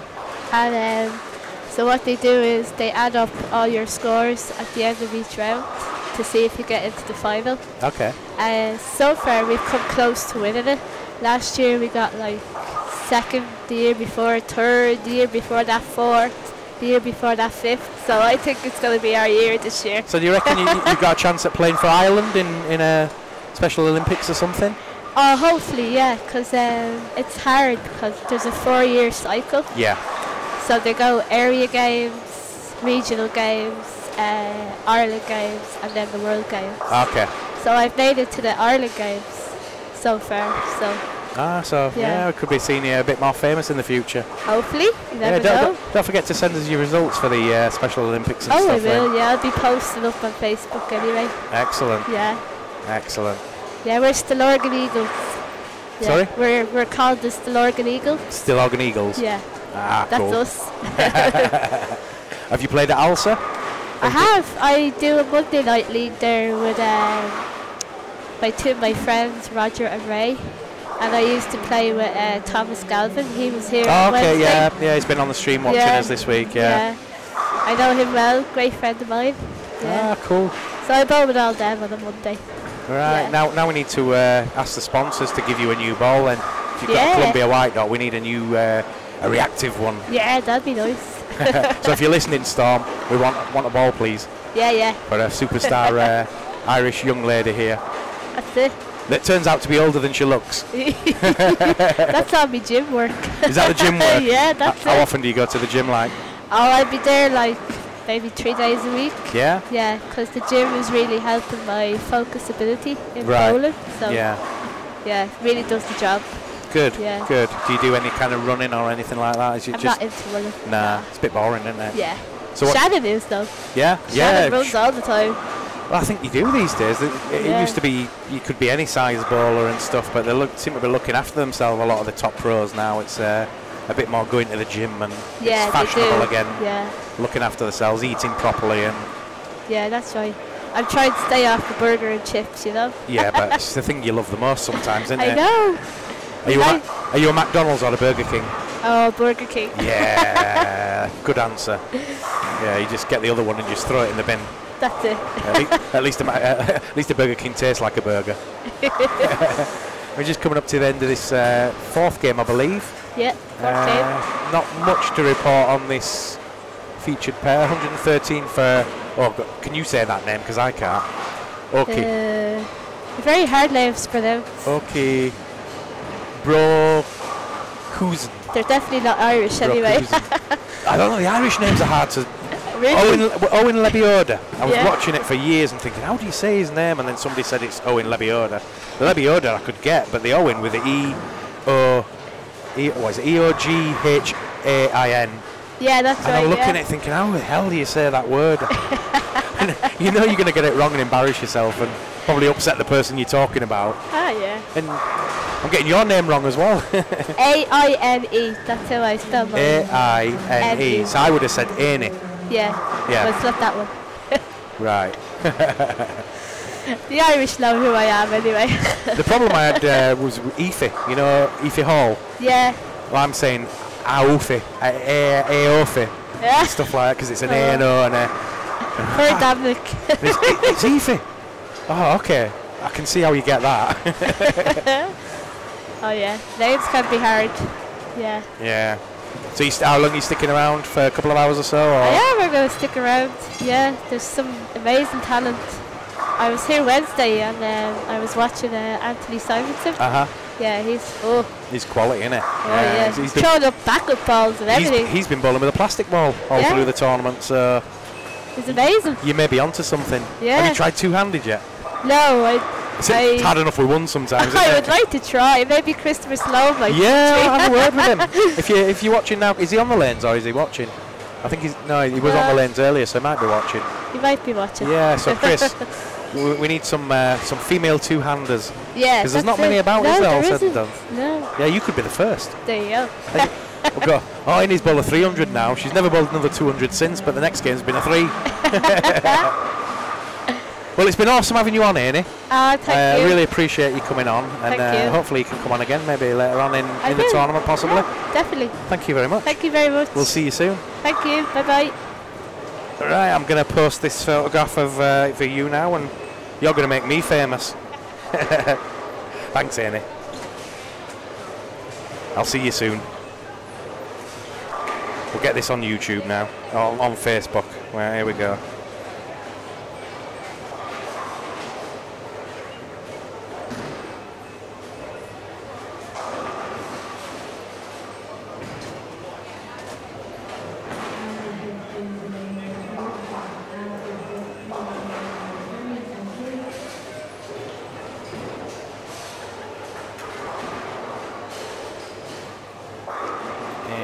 Lola, chair.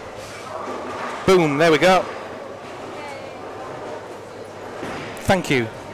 That's the first photograph I've got with anybody so far. I don't think I'll get any more now. There we go. Let's show everybody.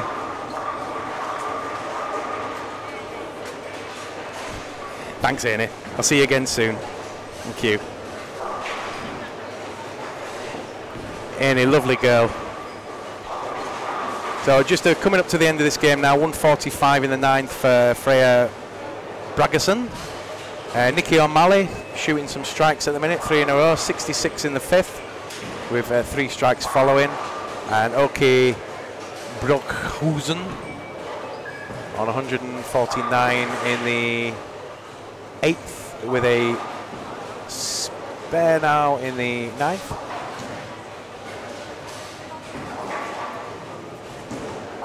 So we'll just round out this game. We've got another game to go, I think.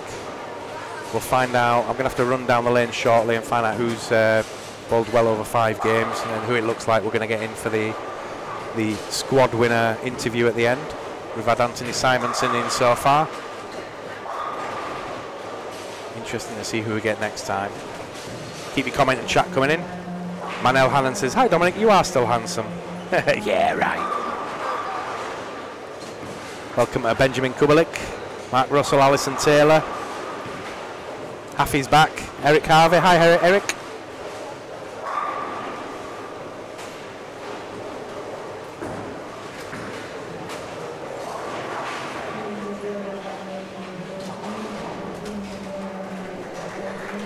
He's back. We're joined again by Simon Shephers. Yeah, I'm back. What have you seen? Anything? No.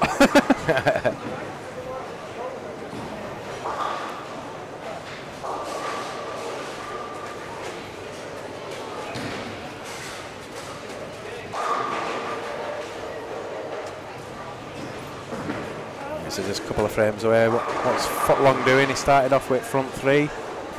He's doing all right. 159 in the 7th with a spare in the 8th. Like I say, I'll be going down the lanes at the end of this game. This is game 5, isn't it, Simon? Yeah, I think so, yeah. Yeah, we'll go down and I'll find out who it looks like we're going to get in for the interview. No, this is game 4. Oh, it's game 4, yeah? Right, I thought it was 5 then. I thought we were going a bit quick. No. It's all right, so I'll go at the end of the next game then. Not seen any massive scores in the middle of the house, so maybe we're getting them from the outsides at the moment. Welcome to Tony O'Hare and Rachel Cox. Thanks for joining us.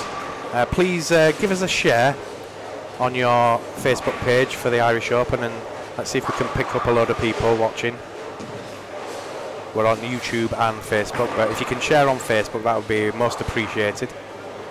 Yeah, YouTube has the most viewers right now. It does, yeah. We've got more on YouTube than we have on Facebook.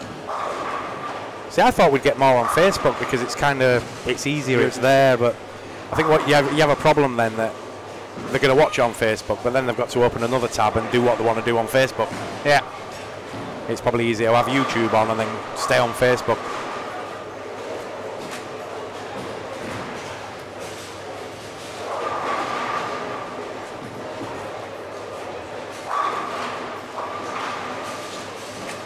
Somebody playing an outside line then. I've not seen many people play outside.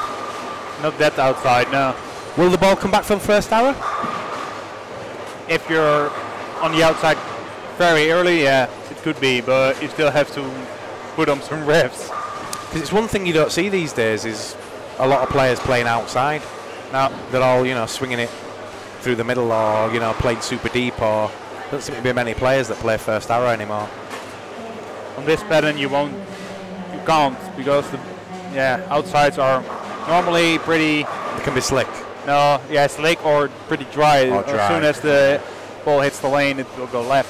Because the first 3 boards are dry. I never used to mind that. I mean, the drier the better, because all you have to do is throw it as hard and fast as you can with a load of revs, and you knew it were going to fly into the pocket. You had to keep the pace up, obviously. That was my plan yesterday. Yeah, you were bowling. Yeah, you were bowling really fast and hard, and that was a shot that. Yeah, small angle, not too much, and I moved in with the block, but that's normal. But I'm started really. Yeah, I only moved my break point from more to the right and make more angle throughout the series, but yeah.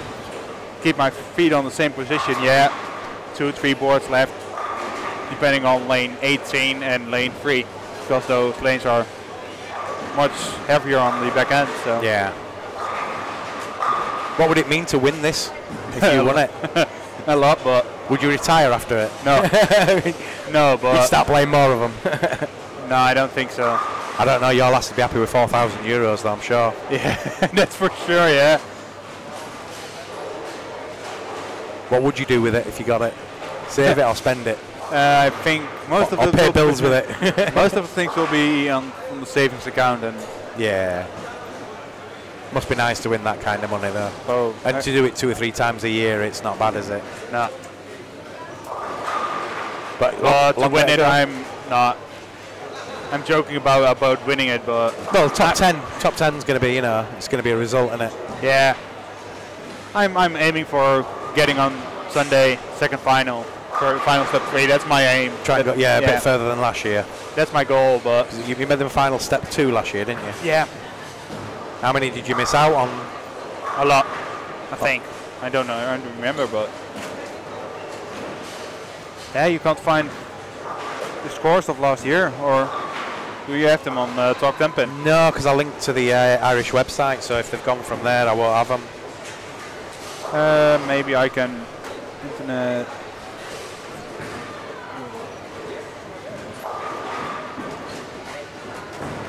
see if I can find. So we're in game 5 now, and your featured bowlers on 9 and 10 include Kevin Schutens, Oren Fana Benitzer, Lee Cocker, and Inamar Bjornsson. So we'll get a look at Lee Cocker, a new signing for Brunswick in the UK a couple of weeks ago. A pro shop owner at Romford, among other things. And to be honest, a player that's improved over the last few years. He's always been a player that could rev the backside off a ball, but he's learning a lot more control now as he matures.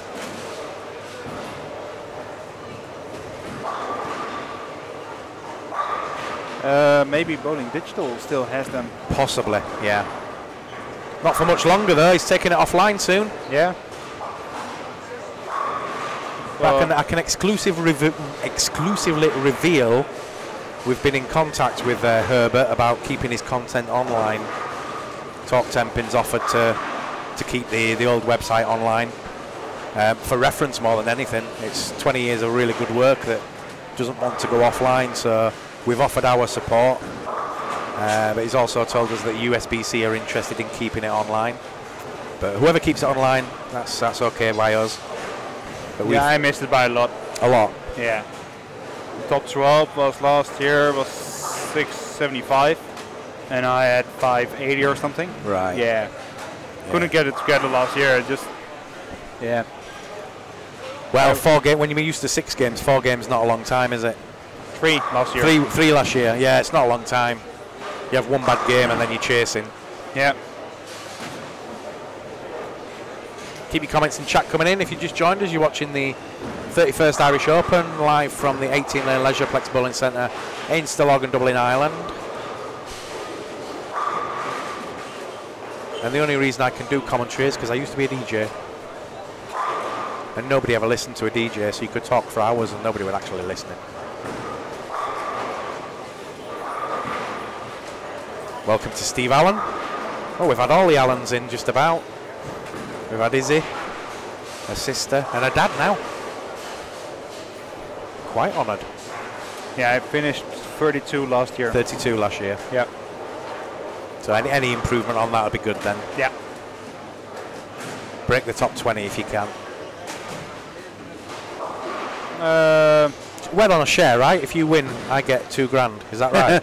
Yeah. I thought we were a team. You'd buy me a Chinese though, wouldn't you? Yeah. I will. Awesome.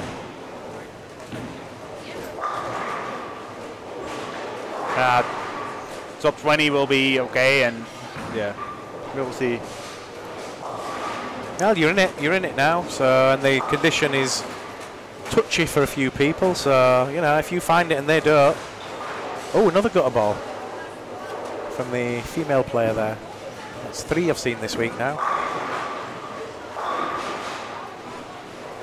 Apparently Barry's been struggling a little bit down that bottom end.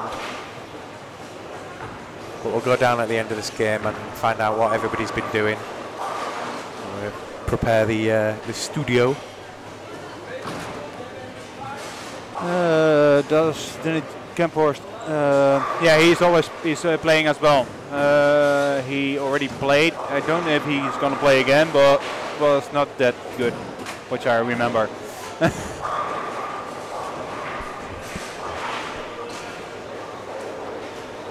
Let's see if I can find him in the standings, probably. Results.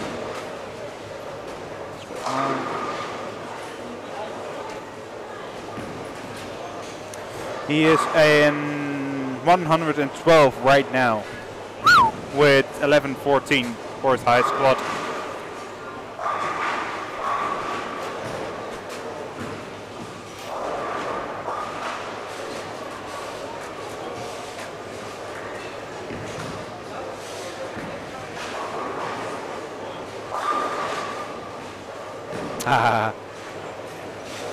Got little Henry Carter watching our stream.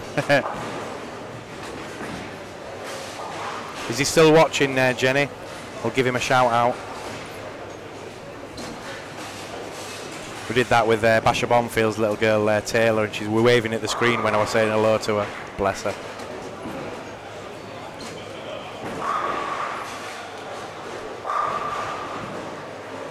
So keep your comments and chat coming in if you've got any questions. If you want to know any particular players are doing anything in this squad, we can run down and get some scores.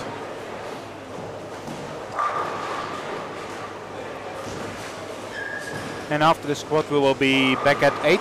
8 o'clock, yeah. Yeah. Yeah. First, get something to eat, I think. Yeah, I think it's about time for something, isn't it? I already see a mail bag standing over there, so. Somebody, yeah. They've not brought any free now in, have they? Maybe it's tonight then. Maybe it's Friday they bring it in. Or tomorrow. Or They always bring some in. It's really nice as well. Is the Mongolian beef or whatever it was I had last time. I'm sure there were one with a swear name last year that I had. Because I remember taking a photograph of it and it was like a swear name, but it was actually a meal. But I was looking for it last night and it wasn't there.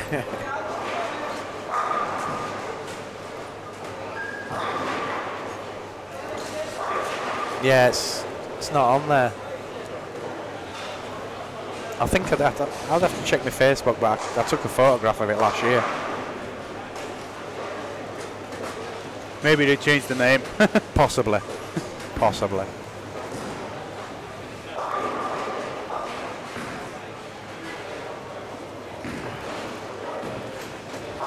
Adam Doyle, then, what was something you thought you knew when you started out that later turned out to be completely and utterly wrong? That I was going to be a pro bowler. Yeah, I thought I was going to be a pro bowler when I was a kid. I used to bowl at the mirror and all the rest of it like everybody else does. And I'm not a pro bowler, so no. I think, yeah, that was complete. I'm talking about it, but I'm not doing it. I think, yeah, I had the same idea as I think most kids at the time. Whatever sport you're into, you want to be a professional footballer or a cricketer or whatever else, or bowler. I can throw a ball okay. Yeah, you throw a good ball. And, well, yeah. Just got no brain when it comes to it. You've got the talent. It's turning that talent into discipline, isn't it? Yeah, you've got the time and money. That's the main thing. Money this year. No, I don't believe it's about money these days. I think you can not have a lot of money as long as you work hard at the events that you do play. Yeah.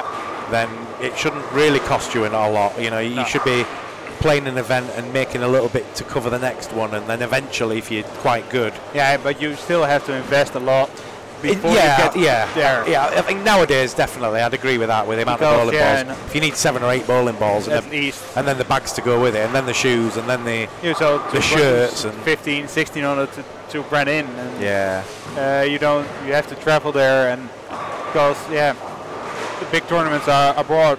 Can you imagine though if you've got 2 kids and you put them into bowling and they get to like national standard, and then you've got to buy all that equipment for 2 kids? It's, oh man, how do you do it? You know, remortgage your house and everything. I think there's a lot of parents in the UK that have put the kids through England setups and all the rest of it, and it's been a lot of money basically.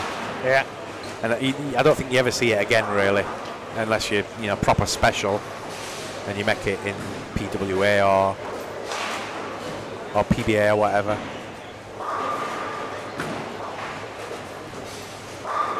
But yeah, I mean, the England girls are going out to quite a few tournaments this year. It's not going to be cheap.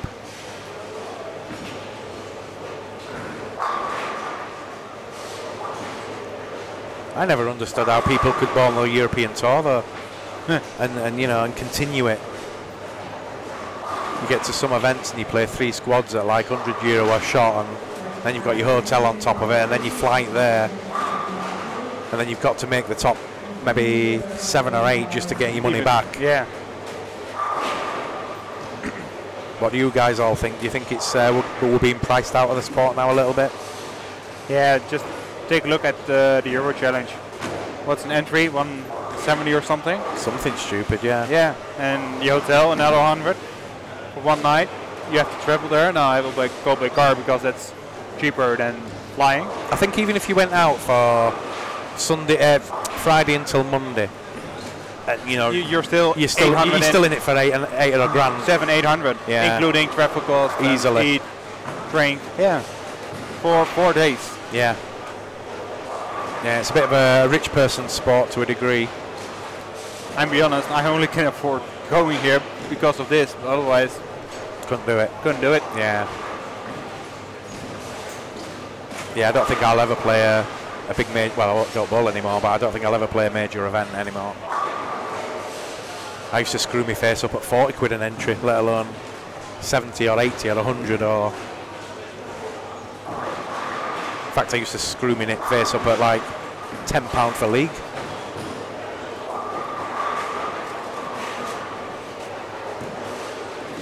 Keep your comment and chat coming in. Just joined us, you're watching the 31st Irish Open. My name's Dom Gall from TalkTemping.net, and with me is Simon Shephers from somewhere else. From the Netherlands. From the Netherlands. Not Holland, Netherlands. Holland. So, why do we call it Holland? And it's the Because Netherlands? everybody's calling it Holland, but... Where does Holland come from? Because it's not even anywhere near the Netherlands as a name, is it? No, there are 2 provinces in the Netherlands who called North and South Holland. And Amsterdam is in North Holland, so people thinking... Right. Always confused me as a kid why it had 2 names. But then again, Great Britain, UK, I didn't understand that when I was younger.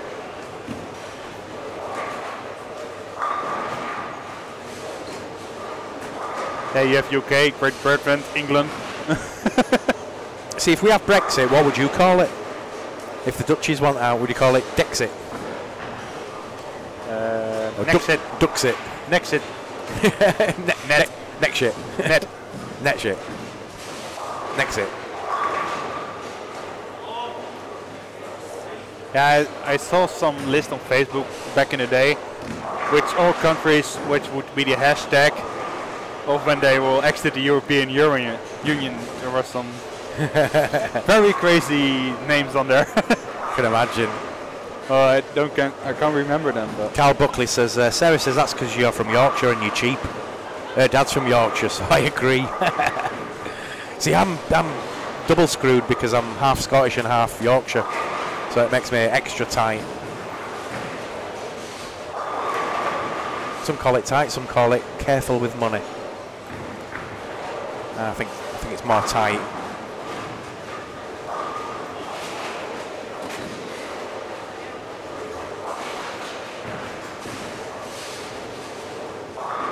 Yeah, we might be tight in Yorkshire, but we'll share anything.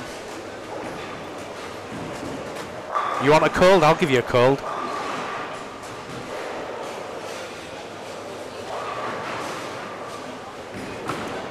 So frame 6 of this 5th game. Get down the lane shortly to find out who's doing what. Eric Van Sabben's on front 4. James Futner's on front 3. He's having like the set of his life, I think, at the minute. I don't know what his scores are, but he's desperate to get his green screen interview. Conor Lawson, Yorkshire Pud. Oh, good spare. 4-9 split. 4-9.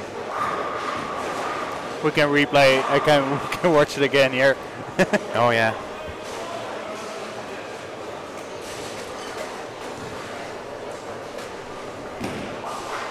James Futner has another one for first 4 on the same lane as Eric Van Sabben. He's gone front 4 as well. So that pair doing pretty well.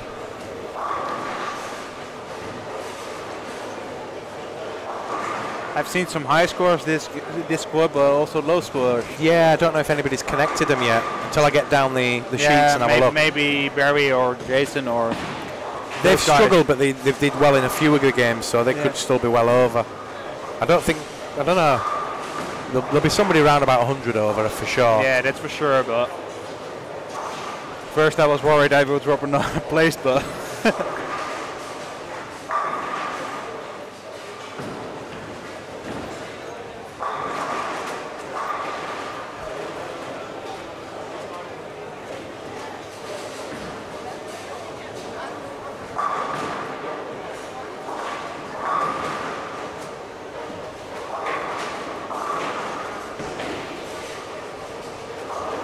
So into frame 7 of game 5.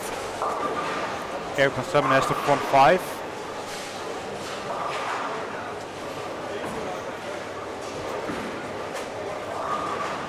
Just on the right side of your screen. Yeah, we'll flip the camera onto there if it looks like they're going a bit further. Yeah, not too early.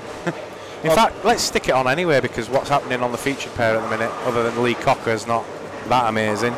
So if we just turn it to about there. Yeah. Let's jinx Footlong. He's not going to strike now because we put the camera on him. He already did it. Oh, he's already missed it. Right. He knew we were going to jinx him. He's not even at the pocket, has he? No.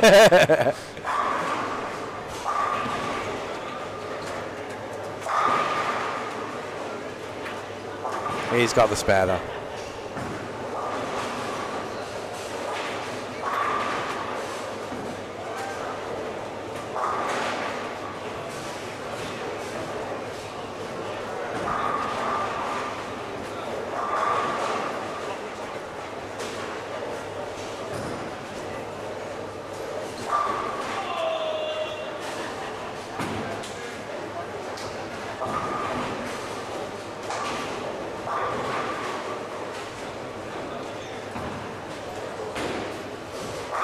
Lee Cocker back in the pocket for a strike. He's not had too many strikes in this game. 127 in the 7th, the strike in the 8th now. Aircon 7 hits a 6th then. So he's out as well. You've played in this then. You know you're coming up to the featured pair. Does that have any bearing on your thought process going into it? Or is it just another pair? Yeah. Yesterday I was like, next game I will be on the camera. Send. That's it. Just late. I do get the feeling the odd player that comes on there is conscious that they're, out of the whole of the house, they're going to be seen on this. You just do a little bit more like things on your approach by walking back or just jump in front of the camera sometimes, but Yeah. that's behind the lanes. On the lanes, it's just another lane, and Right. Okay. that's for me, but yeah, Because the last thing about it. the last thing you want to do sometimes is be playing well across the house and then get on the TV pair and then pull like a donkey. Last year I throw 260 on Featured pair. No, 11 and 12. This year on 7 and 8. Yeah. Still nothing on 9 and 10. I still hit through 100, but to 10 to 20, and Yeah. one on the right and one on the left now. Barry come up a little bit heavy then, has left 2, but he's still going quite strong, 146 in the 7th. Oh, and a turkey noise for Somewhere. Selwyn, so he's had a turkey. Yeah, Selwyn is Turkey. Yeah, we know he has because he just made the noise. You moved the camera. Yeah. Correct. We can move it back now because he's not on the 300 anymore. Scott is still on a good game. Scott Walmsley. Yeah, Scott Walmsley's on a 280 as well. In fact, all the players on that pair are doing quite well now. Sean Farron makes up the 4. James Futner, Eric Van Saben and Scott Walmsley. Daddy Walmsley now, innit? Yeah.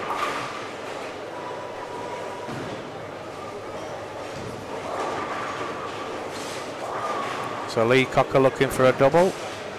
Bowling with the orange ball, whatever that one is. And gets it. Orange ball.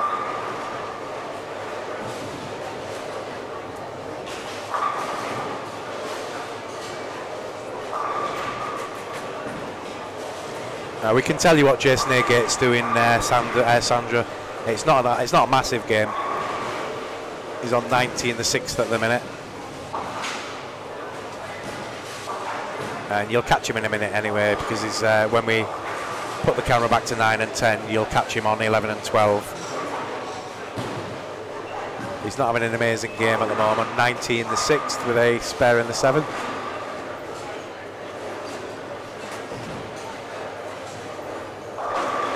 Can't pan to Selwyn though, because he's down on 3 and 4. But he's going to be on 7 and 8 in a minute, so we'll have 7, 8, 9, 10 and 11 and 12.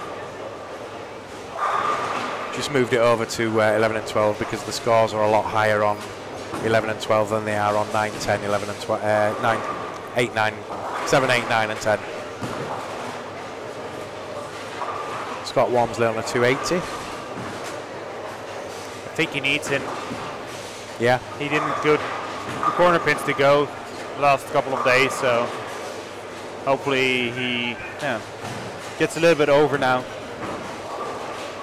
Van 7 strikes again, 177 in the 7th with a strike in the 8th. Scott Walmsley looking for another one. Just comes up high and leaves 2 in the corner. So yeah, spin it back now then. Yeah. Let's keep everybody happy.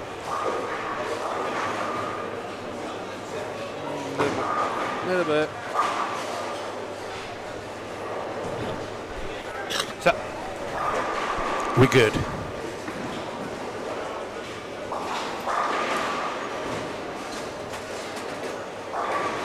So just a frame to go in game 5, and we'll take a short break again, and we'll be back for game 6. So you won't miss anything.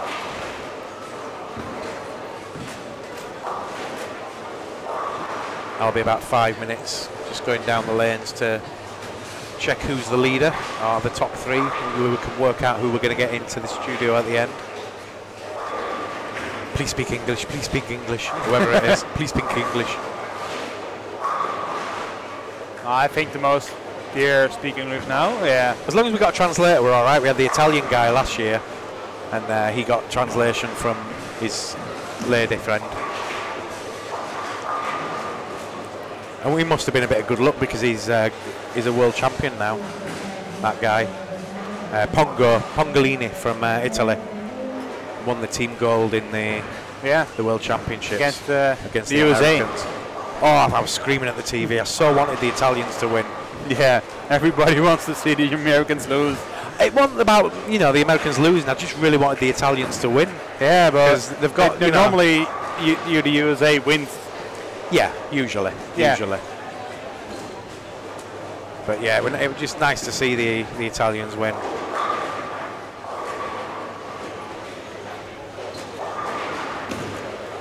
Deserved it. Welcome to Matt Chamberlain.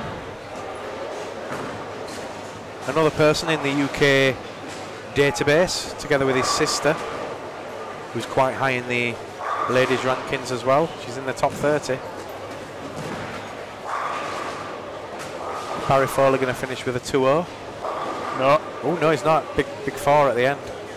Again, going into the transition period, and somehow people are not reading the lanes or getting surprised by the lanes. I don't think it's them not reading them now because they've got enough experience. It's just that they're not playing what they expect them to react. And certain pairs kind of are a little bit tetchy. And I see all of the lanes, not especially Barry, but everybody. It's very hard to bowl a constant 220, 220, 220 across the house. Yeah. Even.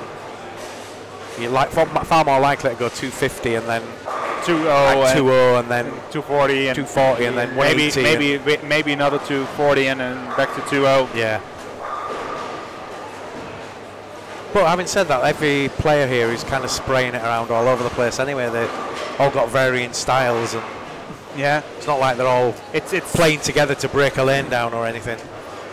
No, you will see that in the finals. You will see people following. Yeah. And if you're playing behind a guy who bowls very, different than yours, and pretty aggressive material, the lane will be different than you expect. Yeah, it's always the case, isn't it? Oh, Jason missed the 10 pin. Who did? Yeah. Who did? Jason. Yeah. He threw it in the gutter and get out. So 168 for him. Yeah. 67. Well, I'll have to see the scores now and find out what Jason's done because he's not with it now, does he?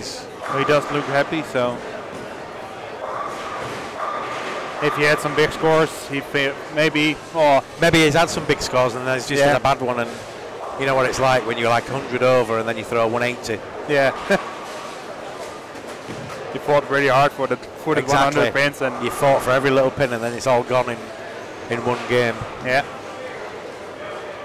Ina Mar Bjornsson finished with 175. Lee Cocker finished with 182.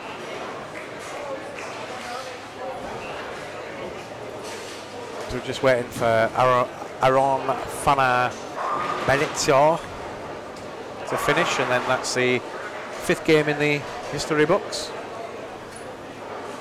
So we'll knock off the commentary now. I'll be back in about 5 minutes, and hopefully with some scores on the doors, or Simon will come back in with commentary and I'll bring sheets up to him. Probably the easier way. Back with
Okay, we're back again. Sorry about that, folks. We're up and down the lanes. So the scores on the doors, it looks like Tora Torgerson's 100 over. Rob Thirlby's 110 over. And leading it at the moment is James Footlong with 167 over. So we could be getting James in the commentary booth for the interview at the end. So James Footner leading this squad with 167 over.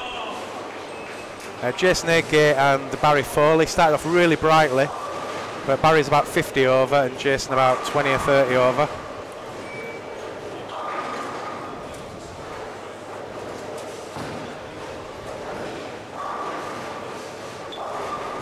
But we're 4 or 5 frames away from the end of the game. They're going quite quick on the featured pair here. Gustav Smarty Bjornsson, Hannah Brand Spets, Lars Nygaard and Patrick Gimmestad.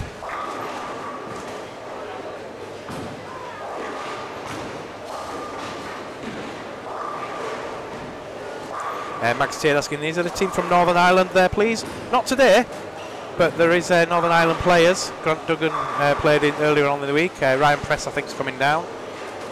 And Ijaz from Pakistan. Ijaz Rehman, how are you doing? It's Dom from Talk Tempin. You may know me from World Cups such as this year in Vegas. Welcome back to Grant Duggan, to Peter Stevenson. How did you get on at Alsa today, mate? Marco de Bruin and Andy Watson. I like your photograph of Jack Whitehall, that was good. Jason Agate, 4 in a row. Strike 6-3 4-bagger. Bazza Foley on 100 in the 5th with a double working.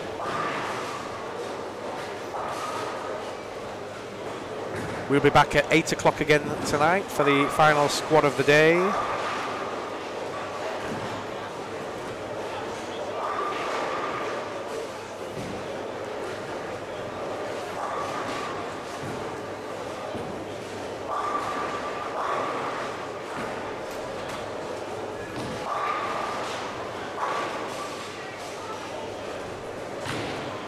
Keeping an eye on the players that could be doing something.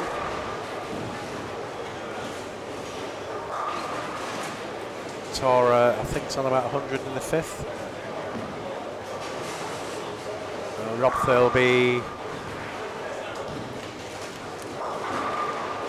looks like he's on a strike. Oh, he was on a strike, but he's left a single pin.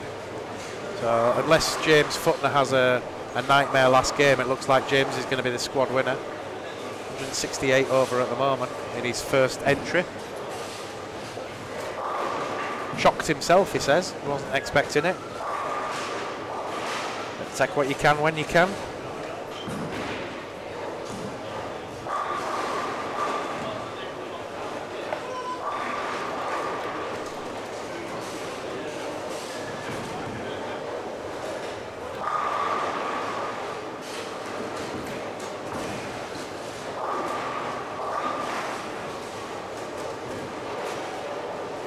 Barry was just looking for a turkey, then it came up a little bit light and left him 3.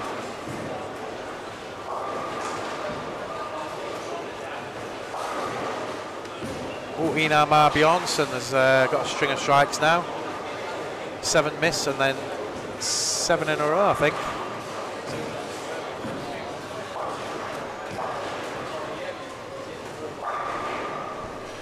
Decent sized crowd at the back today watching the bowling.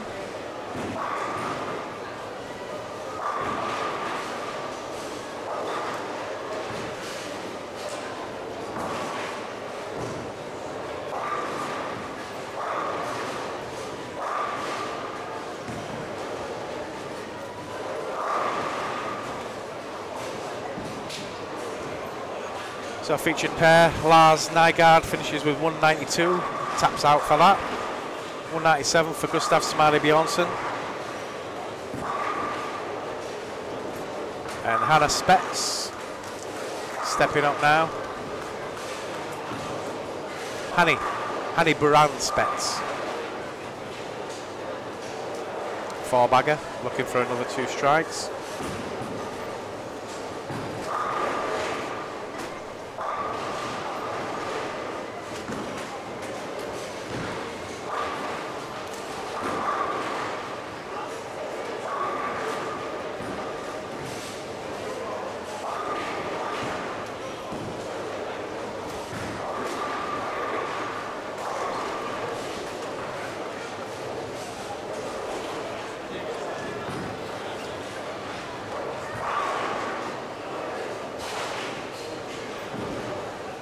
Rob Thirlby then on 100 in the 5th with a strike working in the 6th.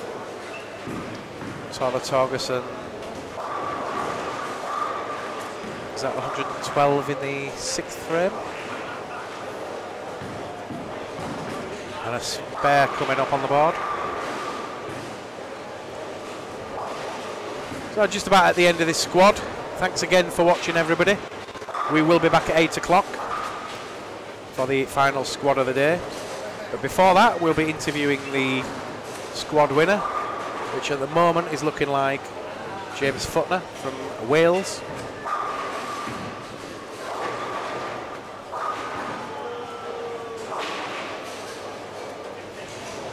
Jason Agate struggling a little bit again, 172 in the 9th. Just not really got anything going across the house. Been a story of a good game, then not so good game, and then a really good game, and then a not so good game.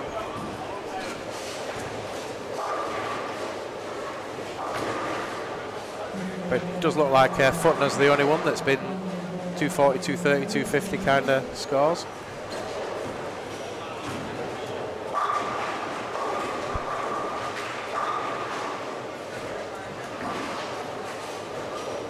I think we'll take some credit for Futner bowling well because we had him on commentary earlier. He struck again.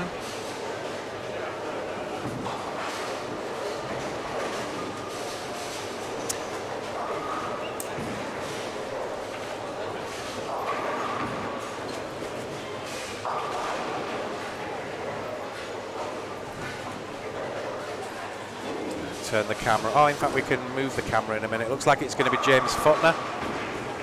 Looks like it's going to be James Futner Simon for the squad win.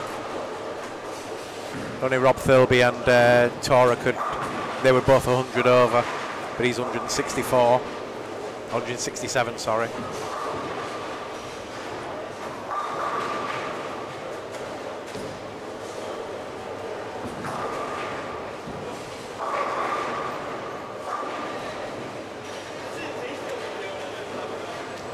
We've got a steady 100 people watching all day. Not too bad. Should be a little bit busier tonight possibly when we hit 8 o'clock and America's online. Some of them might want to tune in. Einar Bjornsson's adding another one and he's going off the sheet after a 7 miss. So a big last game for the Icelandic bowler.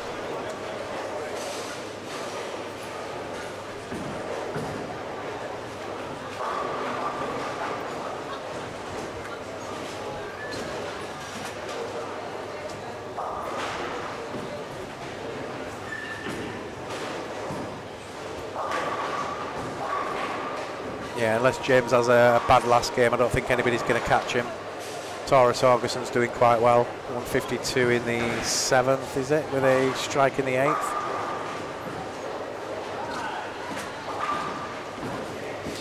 Rob Thirlby on 149 in the 7th.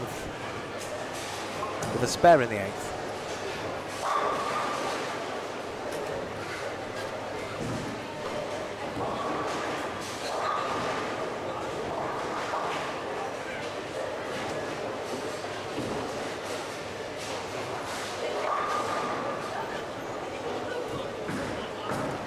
Have a quick double check and see what James is going to have, and then we can we'll have a rough idea of his score before he comes in.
Yeah, so it looks like James is on either a 180 one or a 190 one, depending on if he taps out or not. So he's dropped down in this last game, but he's still going to be ahead of Tora Torgerson and Rob Thirlby, who've both shot round about 220 in that last game. Still to finish, but the best they can bowl is like a high 220, which is not quite enough to catch Mr. Futner. Although he's just left a split. Was that on his first ball or his second? It was first ball. So he's at a 170 odd then. That makes it a bit more interesting.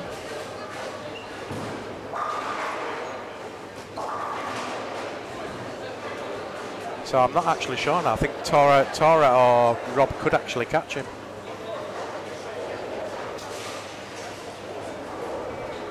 We'll double check in a moment. Just bear with us.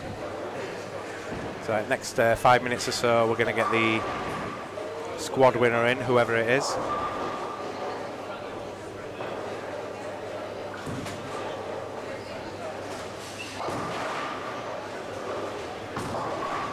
So let's go have a quick look again, just to make sure.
Right, so we're just going to set up the interview now.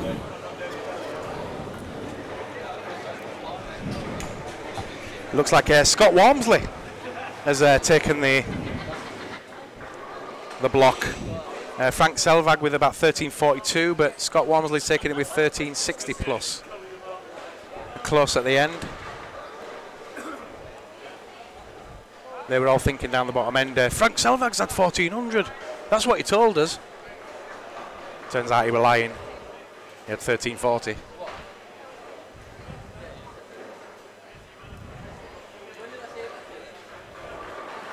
So just a few minutes away from getting Mr. Walmsley down. He's just putting his stuff away. I shared a taxi with him into town.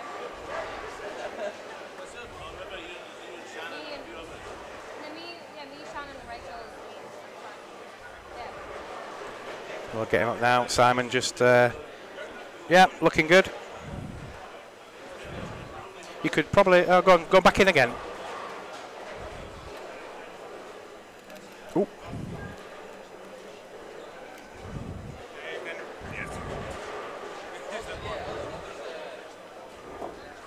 Yeah, that'll do. Yep.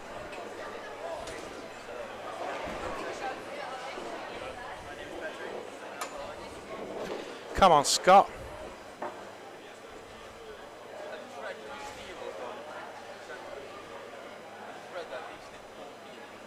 I think Scott's checking his score because he's still not sure that he's the squad winner.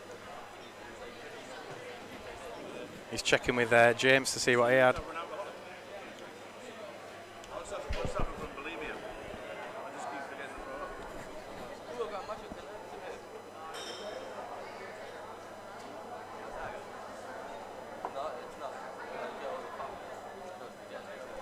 Just bear with us a few minutes, folks. They never rush to come up, do they?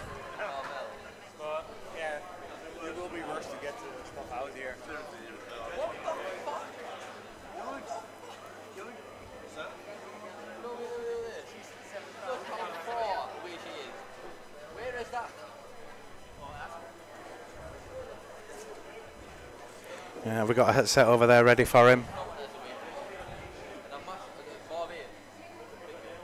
So that was the end of squad 10. One more squad to come today at 8 o'clock. We'll be back for that one. We'll see if we get some guest commentary on that one for a bit. And then we'll be back again in the morning at 8 o'clock. All over again.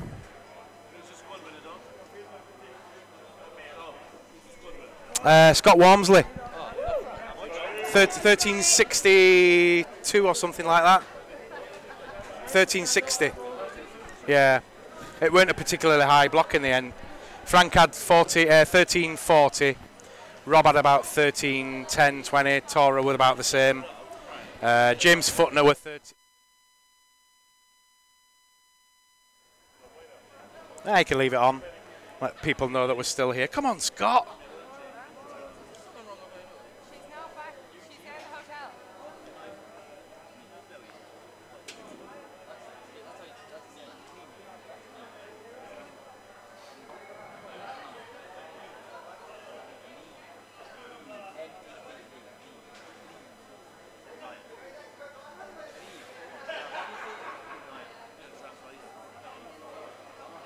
He's coming now, I think. Hopefully. Barry's collared him at the minute and have a chat.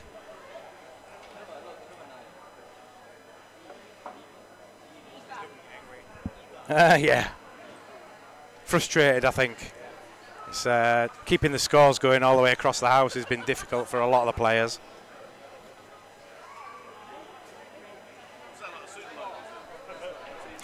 He's coming now.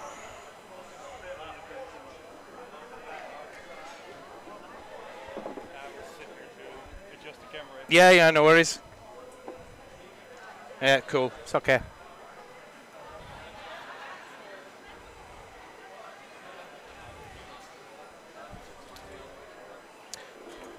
Come on in, sir.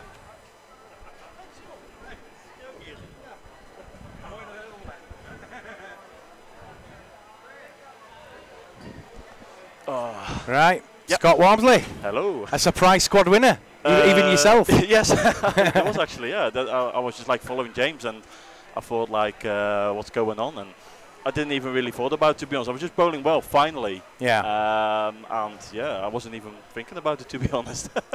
Nice, pleasant surprise. Yeah, yeah. You get some money for that then, don't you? Squad I win. think So yeah. About €100 or something. Oh, that will do. Go into the pub, so. Yeah, sweet. And not the first time we've had you in the booth. No, it was a couple of years ago we had you in. Actually, I think it was 3 years ago. 3 years ago. My boss actually shared it again to me. He said, "Oh, please be squad winner again." So I probably did it for him now. Excellent. So and Daddy now. Yes, yeah. How old now? She's nearly 8 months now. 8 months. Oh, it's lovely. Getting interesting now though. The Yeah. first 4 months bit boring. They just cry, poop, and. Well, no, she's so alert, and actually, Fabiante showed me some pictures. She likes watching the live stream, so she's following right. it She's as well. she's following it. Yeah, yeah. Oh, good. I hope she sees the interview then. I think she will be. Yeah. And have you been playing well recently? No, actually not. No, I actually had a back injury just before Christmas. Okay. Is that carrying the baby? Well, probably. You never know. No, I literally only bought about 3-4 times before I got over here, and that's it. Right. So yeah, I mean, I'm just too busy with work, like I said last time as well. Yeah. So yeah, I just, as I say, I like to do it for fun, and if I score, I score. If not, then fair enough. Yeah, it gets a bit more difficult as you get a family because you're getting the time away and stuff. And so much time. Is this your first trip away from the baby? For a long time. For a length of time, yeah.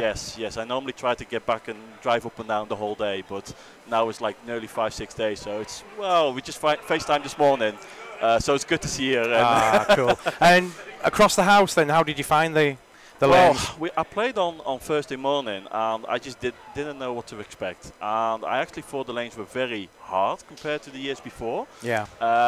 And the lanes now were just like so different. I just didn't know what to do. So I was like on a different ball reaction, and for some reason I was in the zone today. Yeah. I wasn't on Thursday, and today I was like, I'm just going for it. That's why I'm quite surprised about our squad leader. So yeah. Did you change your ball throughout the squad? Or? No, I probably moved to boards max. Right. Okay. So as I say, it was just going in the flow. That's been quite lucky for you then, because everybody's been moving all over the place really. Yeah. And I think I spoke to Rob a couple of years ago, and when he had a good squad, and I asked him, "Did you move anywhere?" And he says, "No, same shop, all across the house." You're about the only other person that said that so far. Everybody else has been different ball, different line. Catching a pair that 3 and 4 is not good, no oil or that kind of thing. What were your games then? Well, I think my lowest game was like 196 because it just missed like a big split in the ninth. So, but high gains around 230s, 240s. So that really helped this time. Yeah. So, yeah, I can't complain. I mean, it's only 1360, so it's not massive scoring. No. But it's actually quite good, all things considered. Oh, yep. The money is for the stay-at-home wife. Okay, I'll do. Yeah. Ask her what she's going to do with all that money. I know where it's going to. Yeah, well, Littleton will be getting it now. Probably, yeah. So, have you been playing much elsewhere? It's just leagues now. I just like to play this tournament. Just as I say, there's so much atmosphere and fun and friends. I like to play more tournaments, but now with Kate, the small one, and so much work going on, I just haven't got the time for it. That's the problem. I want to, but I just can't. So just keep coming to this one if you can. Yeah, if I can. I mean, I was just so grateful she let me go to this one. So thank you, boss. Well, congratulations. You put a good score in there. It's going to see you into the finals in some aspect. Will you play again before? No, I'm only playing 2 squads, so this was my last one. Oh, with the last one anyway. So yeah, right. Yeah, it had to happen then. Perfect. Oh well, good luck in the finals, Scott. Cheers. Thanks a lot. Oh, hang on, we got another one. Shopping. Yeah, that's what she says. New shoes. New shoes. Well, congratulations, and we'll see you in the finals, hopefully. Perfect. Thank you very much. Thank you. And nice shirt, by the way. Right, that's it then. Thanks, Scott. We'll round this stream off now, and thanks, mate. We'll round this stream off now. We'll be back at 8 o'clock, so please come back and watch, and we'll see you again soon.